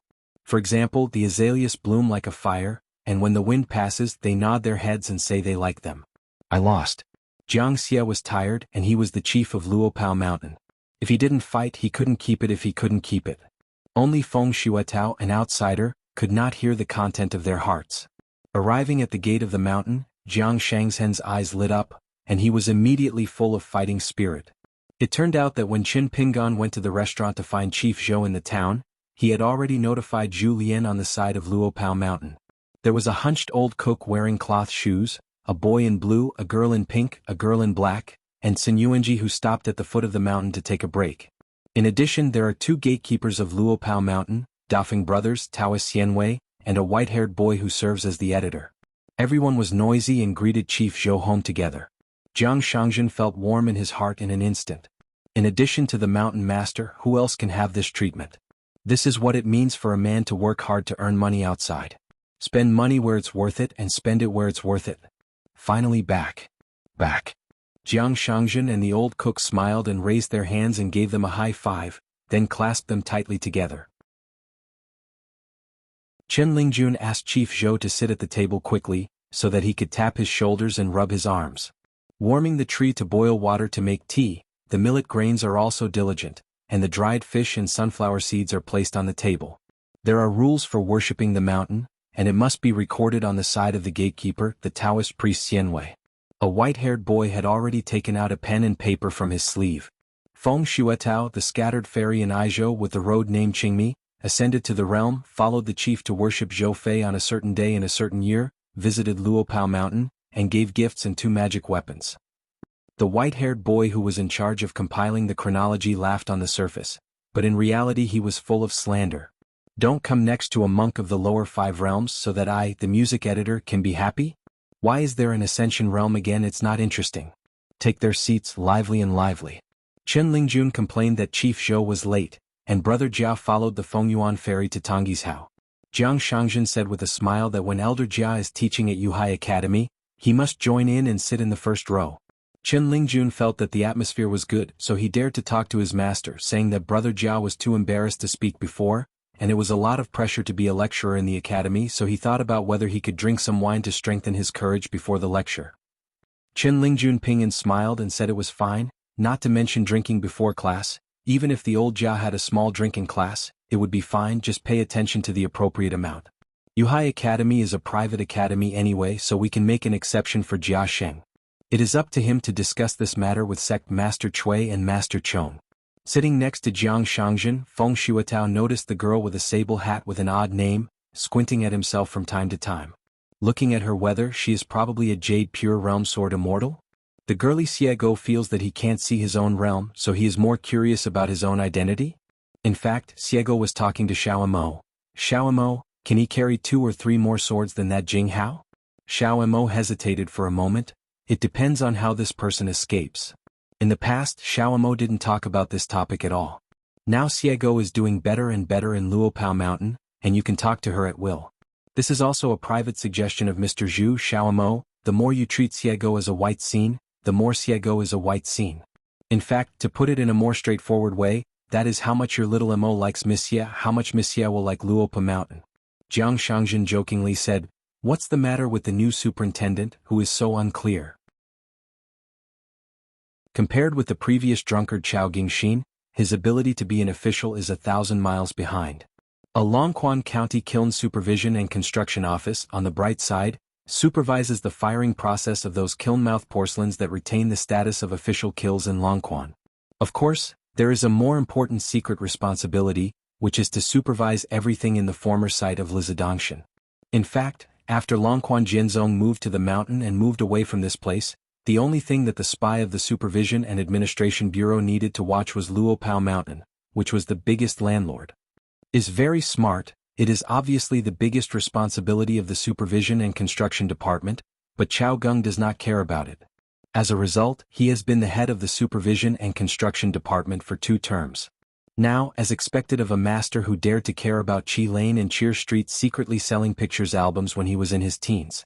On the other hand, the newly appointed inspector is more resolute. For example, when Jiang Shangzhen appeared in the town this time, if Chao Gingxin was in charge of the house, he would definitely turn a blind eye, but today the spy of the inspectorate will be followed all the way, trying to check and confirm the identity of Feng Shuetao next to Chief Zhou, as well as the officials at the government office, who have already sent letters with flying swords, and inquired about the news with several nearby Xinjia ferry crossings, whether there is this person passing by record. Just because the 2 of them used the Sanshan talisman, only in the middle of Aquarius continent, Jiang Shangzhen had a routine with the imitation Baiyujing, so the current supervision department has already jumped. If it hadn't been for Zhao Yao, the servant of the Ministry of Punishment, who had previously returned to his hometown and went to the yamen of the superintendent's office, otherwise, according to the behavior of the new superintendent, he would have stabbed the matter to Piyun Mountain. I inquired about this matter with Shanjun Mansion, but in the winding and bumpy landscape officialdom, this is not what accountability is. Chen Pingan smiled and said, "The current inspector is called Jian Feng. He likes to admit the truth and does things more seriously." Hearing this comment, Feng Shuetao felt pity for the kiln inspector who was a neighbor of Luopao Mountain. The words in the official circles are either straightforward or slanted. Anyway, there is something in the words, and whether you can understand them or not depends on the talent and experience of the public sect. Jiang Shangzhen smiled and did not explain anything to Feng Shuetao.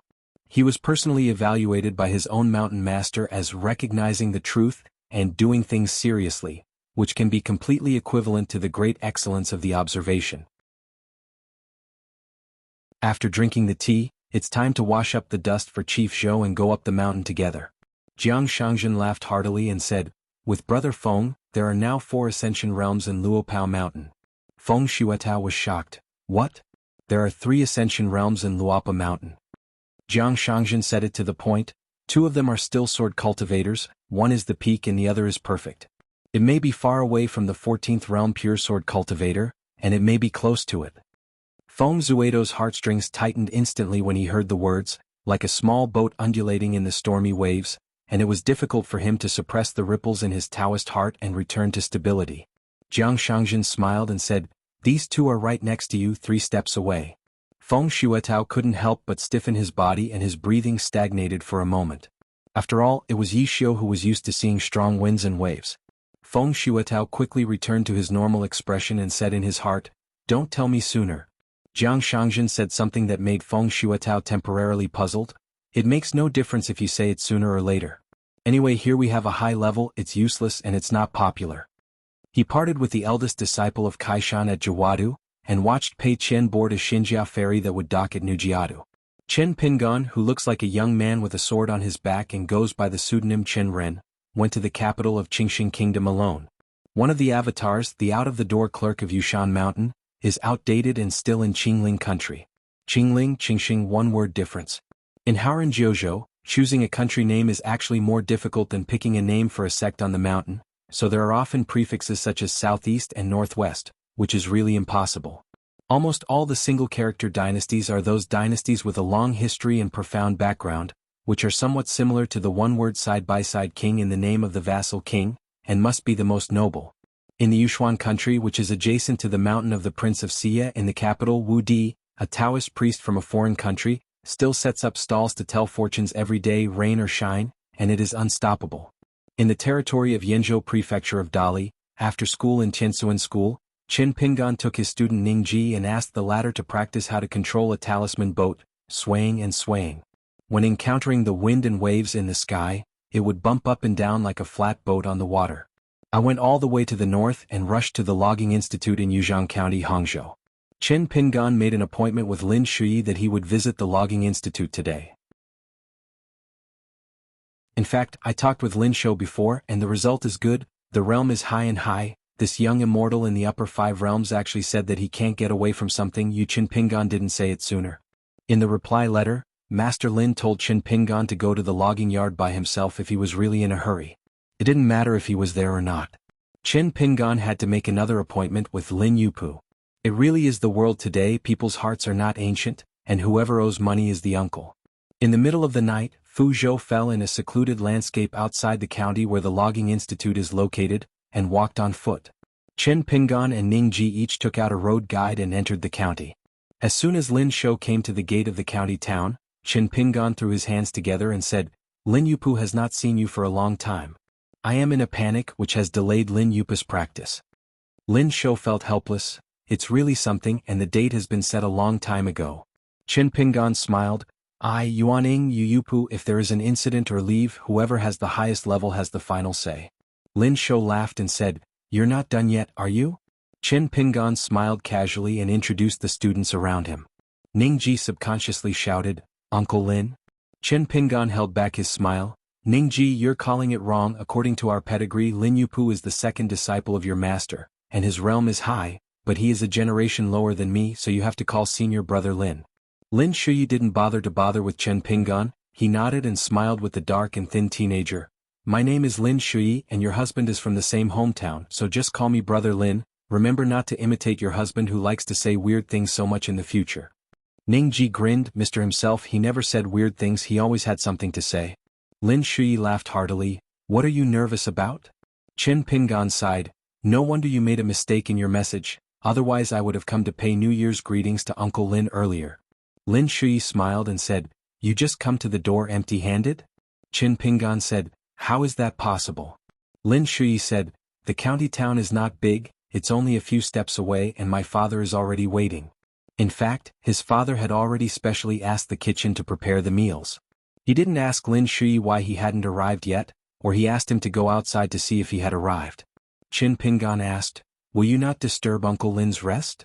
Lin Shou smiled and said, "Then you go back, come back next time, choose a day." Qin Pingan's face darkened. "Wait, when I see Uncle Lin, I will find a way to talk about Dong Shuijing." Lin Shui immediately shut up. At the gate of the logging courtyard, Qin Pingan straightened his clothes and let out a long breath. Lin Shui found it interesting and rare. It seemed that Qin Pingan was really nervous. The logging courtyard is also the layout of the official residence at the front, and Lin Shui brought Qin Pingan and Ningji to the residence at the back. Qin Pingan was holding gifts in both hands, all of which were local specialties. It must not cost much, but it was all his heart. Lin Shui called his father and Lin Jingqing walked out of the main room. Lin Shou repeatedly took gifts from Qin Pingan. Qin Pingan bowed and said apologetically, "Junior Qin Pingan, I wish Uncle Lin a good old age." Lin Jingqing nodded, his face sullen, but there was a smile in his eyes. "It's okay, it's not too late." Lin Shui felt a little pantothenic in his heart. "You didn't say that before, Dad. You kept saying so late. What new year do you wish to celebrate 10 months in advance?" Qin Pingan introduced the students around him. Lin Jingqing and Ningji smiled and said, "It looks like your husband when you were a child." Entering the main hall together, there is a table of the 8 immortals, and the rest of the furnishings are no different from the hometown. Lin Jingqing asked, "Can I drink alcohol?" Qin Pingan said cautiously, "I can drink." Lin Shui smiled and said, "Qin Pingan has been drinking a lot, but I heard that he was almost never drunk." Lin Jingqing glanced at his son. Lin Shui stopped talking. No way, Qin Pingan is a typical, other people's child. Since the last time I talked to my father, Lin Shui is now on his father's side. It's much better. He won't be scared to death with just one look, and he won't feel like he's poking his heart out when his father says something casually. Don't say yes. A few days, maybe months or even years, can't be slowed down for a long time. Lin Jingqing let someone bring the dishes to the table, lifted the mud seal of the wine jar, got up and helped Qin Pingan and Lin Shui to pour the wine, smiled and asked Ningji if he could drink it. The boy turned to look at his husband. Qin Pingan smiled. He said it was enough to drink a little. Lin Jingqing poured a full bowl of wine for the young man, and said with a smile, "Pouring wine is the custom of our hometown." The wine on the table was full. Lin Jingqing didn't move his chopsticks, so no one took them. Lin Jingqing picked up the wine bowl, drank it all at once and knocked on the table lightly. Except for Ningji, who just took a sip, Qin Pingan and Lin Shui both suffocated the wine in the bowl. Lin Jingqing was silent for a moment, looked at Qin Pingan and said with a smile, "Qin Quan and Qin Shu have given birth to a good son. The couple in Mud Bottle Alley in the small town, both surnamed Qin, are both good people recognized by the neighbors. And their children year, after reaching the age of teenagers, finally met a girl of the same age from a foreign country." At that time, the straw shoe boy introduced himself like this: "Hello, my father's surname is Qin and my mother's surname is also Qin, so my name is Qin Pingan." Lin Shui didn't go to see Qin Pingan, but just gave the boy a chopstick dish and said with a smile, "Ningji, try it." In the territory of Qingling country, the wild creek originating from Xianhu mountain is surrounded by apricot trees, blooming like snow. This wild stream merges into the largest river in Qingling country. The water transportation is busy, and the official ships come and go. The river is full of real money and silver. The Bamboo Branch School is the first immortal mansion of Qingling Kingdom, and its relationship with the imperial court has always been stable.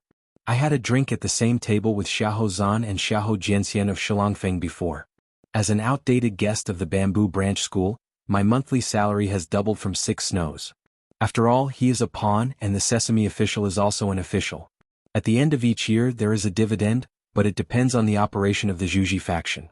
Qin Jiu likes to fish at night, and he is willing to pay for his nesting. Cui Yushan likes to joke that if we, Qin Dienka, make a nest, the water level of the entire wild stream can rise by an inch. That night, Uncle Bai found the old one, and the old man watched for a while at the skilled walker of the outer door, and then threw a herring weighing more than 30 kilograms into the big fish basket. After seeing the lively scene, the old man said straight to the point, "Old, I won't go around with you. I suggest you to change to another place because this kind of thing belongs to Jade Yushin's presumptuous proposition, unilaterally breaking the contract. So the Zhuji faction, the accountant, will give you a sum of immortal money. You go to withdraw the money tomorrow morning. As for my side, there is no need to say goodbye." Squatting on the edge of the stream, the old man was stunned and stared at the old man for a long time. After he was sure it was not a joke, he became anxious, threw the fishing rod at his feet, got up and said, "Uncle Bai, this is not appropriate, but it is if there is an extra 6 snows a month to spend money on, we are going to drive people away? Are we cutting Yushan so short of money that we can't open the pot? So okay, the big deal is that I will suffer a bit of a loss. The salary is gone, so as not to make the Xiahou Jianxian face bad, I will spend the extra 6 snows in private, and return them all to Cui Yushan." The old man smiled bitterly and shook his head. "It has nothing to do with this. You don't need to know the reason. It's not bad for you to leave early. Uncle Bai, if you don't care about love anymore, I really want to say if you don't leave your father here, you will have your own place." Qinjiu said, "To tell the truth without ignoring the conscience, without a young and promising outsider like me, who can work hard and bear no complaints, it's a loss for your Zhuji faction." Bai and I smiled and said, "That's the best way. I'll tell you later if I regret the green intestines. There will be such a day, and I'll be ashamed to beg you to return to Xianhu Mountain." If the Zhuji faction can get through this difficulty, Bai and I is really willing to let this outer sect come back to cut Yushan. It's just that things are impermanent. Tomorrow's cloudy and sunny. How do you say today? What happened? Is there some kind of enemy who was unable to cut the grass and rooted in the Bamboo Branch School, but now has a great identity and came to the door, clamoring to destroy it? Qinjiu said in a low voice, "Uncle Bai, I'm not bragging. If it's such a thing, I can come forward and mediate. I'm good at fighting and I'm good at being reasonable." Bai and I said with a smile, "Nonsense. Do you think it is our Bamboo Branch School in Xinjiang Mountain? To be honest, the old man is really reluctant to chase the old away. Not only his white mud, but the old craftsman who cut Yushan all like this young man who can brag, drink wine and work carefully. Every time they catch a fish at night, young people often wear aprons to cook, invite the old people to have a drink together in their spare time, and listen to the old stories of stone quarriers and jade pickers. The old and firm said, "Uncle Bai, I really put the harsh words here today. If there is no valid reason to convince me, I will not leave. What's the point of working hard or just thinking about Uncle Bai? Let me introduce you to get a genealogy status in the Zhuji school." Bai and I smiled and said, "Why, they really said that you are poor, but your spirit is high. You think that our head Gua has no Taoist partner? Do you have any ideas?" Chinjio was really anxious this time. "Fuck your stinky farts, these guys are chewing their tongues like a broken-mouthed bitch, and when I look back I let them spit out all the wine and vegetables, and they are still thinking about eating fish and drinking, right? Eat and pee." Looking at the scolding young man, the old man patted the old shoulder and said, "Listen to the persuasion, let's go." Old and silent, he squatted on the ground again, picked up the fishing rod, grabbed the bait hook and threw the rod into the water. The old man sat on the side, not willing to say anything serious to the young man, and said with a smile, "I don't really know how high the sky is, and think there is a chance for head Gua to become a Taoist partner, right?" Chinjio said helplessly, "Even if the head of Gua likes me, I don't like her." The old man smiled and said, "Oh? Do you have a girl you like in your heart?" Chinjio grinned, "Yes, and we'll be married soon." The old man nodded and said, "It's a good thing. Remember to send me a wedding invitation when that time comes. I will definitely go for a wedding wine. Can I sit at the main table?" The premise is that if there is still a chance to drink wedding wine, the old man must go. Chinjio smiled and said, "As long as Uncle Bai dares to sit at the main table, I have no problem." The old man smiled and said, "Old, can you correct this stinky problem of bragging about not writing drafts in the future?" Stale stared at the fishing line on the surface of the water and asked in a low voice, "Uncle Bai, tell me the truth. To be honest, are we in trouble with the bamboo branch school? Is it over the Xingyang mountain?" Bai and I hesitated for a while and said, "Actually, it's hard to tell you this. In short, you have encountered a difficult hurdle. As for whether it has anything to do with Xingyang mountain, you don't need to know. Leave and stay out of the way, I won't hurt you." After sitting quietly for a while, the old man got up and left. Chen Pingon turned his head to look at the old man's back, and after retracting his gaze, he continued to fish. 200 years ago, Guo Huifeng personally signed a landscape contract with the Qingling country court, renewing the lease of Yushan for 200 years. It's just about to expire this year. As the largest and only cornucopia of the Zhuji faction, Kaiyushan must be thinking of renewing the contract. Previously, Xiahozan ran over to collect the rent and collect the rent. It seemed like a normal thing, but in fact it was just like Guo Huifeng's guess. Whether it was Xingyang Shanshui Longfeng Yan Jianxian secretly instigating it, or Xiahozan thinking of making up for it, it was Xiaoman who suffered. Zihis Bamboo Branch Pie. The Zhuji faction does have a so-called priority renewal contract, but this clause that seems to be written in black and white in the contract is optional. The jade-cutting mountain behind Qinpingan has been mined for hundreds of years. According to the latest survey results of the previous Qingling country geographer, all the jade reserves are estimated at 120 grain rain money. This is regardless of the cost of mining, the salaried salaries that the bamboo branch sect must pay to its own chi trainers and craftsmen, as well as some additional expenses related to Qingling Kingdom's dignitaries and dignitaries. What's more, as one of the vassal sects of Xingyang Mountain, the Zhuji sect also needs to share the account with Xingyang Mountain every year. After deducting such a sum of immortal money, within the next 100 years, the Zhuji sect will excavate a mountain of cutting jade, and if it dies, it will be worth 30 or 50 grain rain money. Therefore, Guo Huifeng originally planned to ask by NIS Master, the money-handling cultivator of the Zhuji faction, to offer 30 pieces of grain rain money to the Qingling Kingdom's court, which was very sincere. The Zhuji faction is divided into two veins, Sayu Mountain and Jizu Mountain. Guo Huifeng is from the Chuayu Mountain line. Ling Xie, the patriarch of the law, is from Jizu Mountain. The Taoist name is Rain Period, the apprentice of the master of Jizu Mountain. Early the next morning, Bai and I first went to a house at the foot of the mountain. The young man who served as a guest of the outer door still left. The old man was relieved. Then he went to the nearby Tsayu Mountain account, and found that it was outdated. Didn't receive the immortal money that was considered severance pay. The old man laughed and scolded, "Stinky boy, he's quite temperamental. If you bump into the old man will inevitably want to teach you a lesson. You are not a godly master with a lot of money. You are a person who is about to marry a wife, so why compete with money? By the wild creek, a storm blew apricot blossoms like flying snow. Bayanai was walking by the water with an umbrella.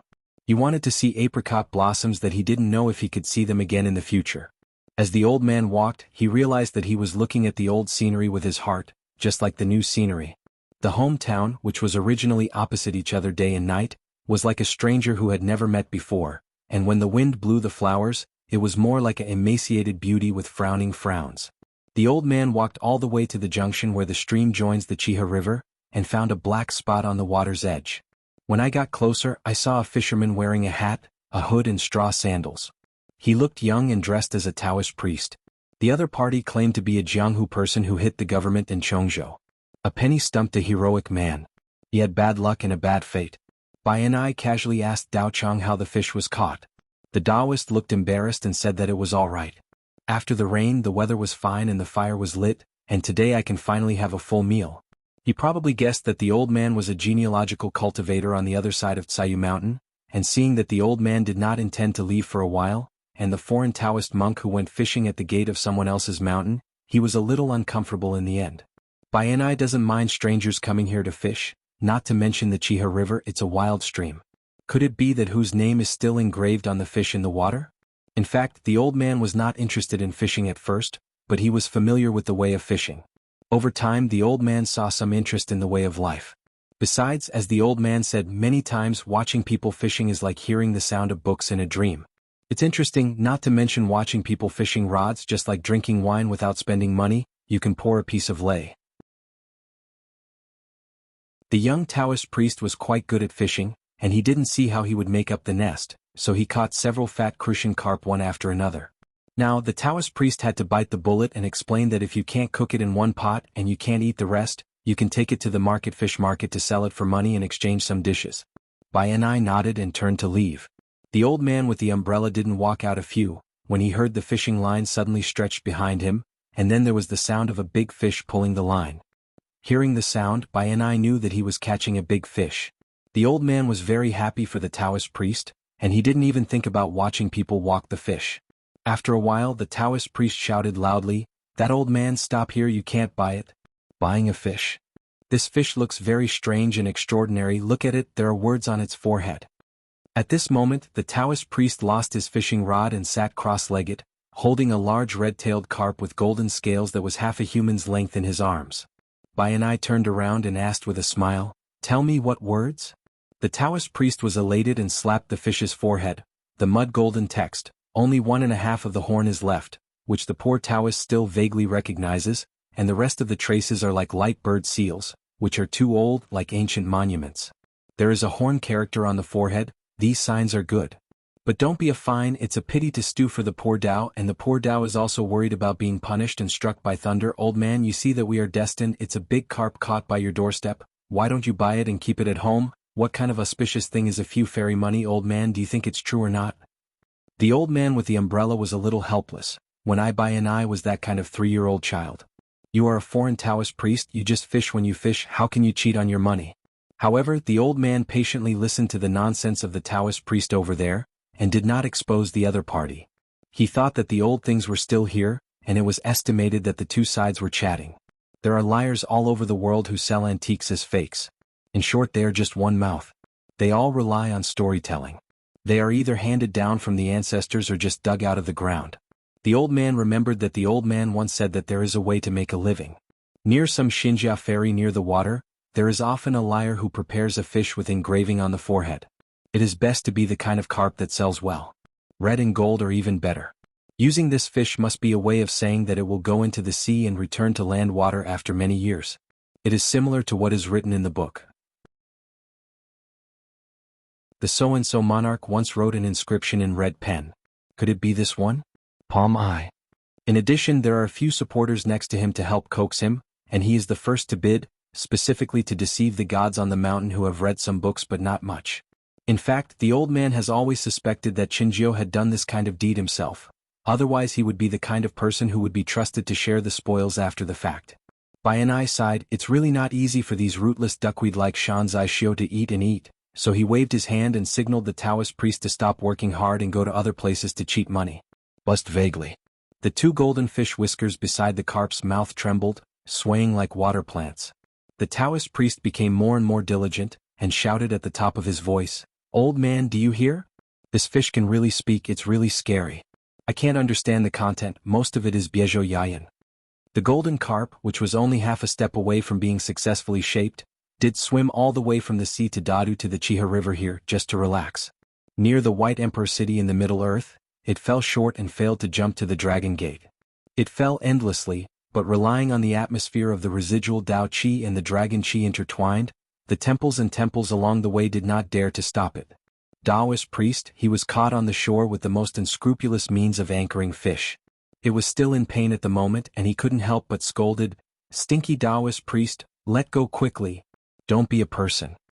The Taoist priest was full of complaints, sighed, and quickly stretched out his hand to cover the fish mouth of the old item in Tay Pond. "It's about buying and selling, fellow Taoist, don't talk yet. You're tuning in to the Sword Dance in the Vast Sky YouTube channel. Don't forget to subscribe and join us on this journey to catch the most captivating stories.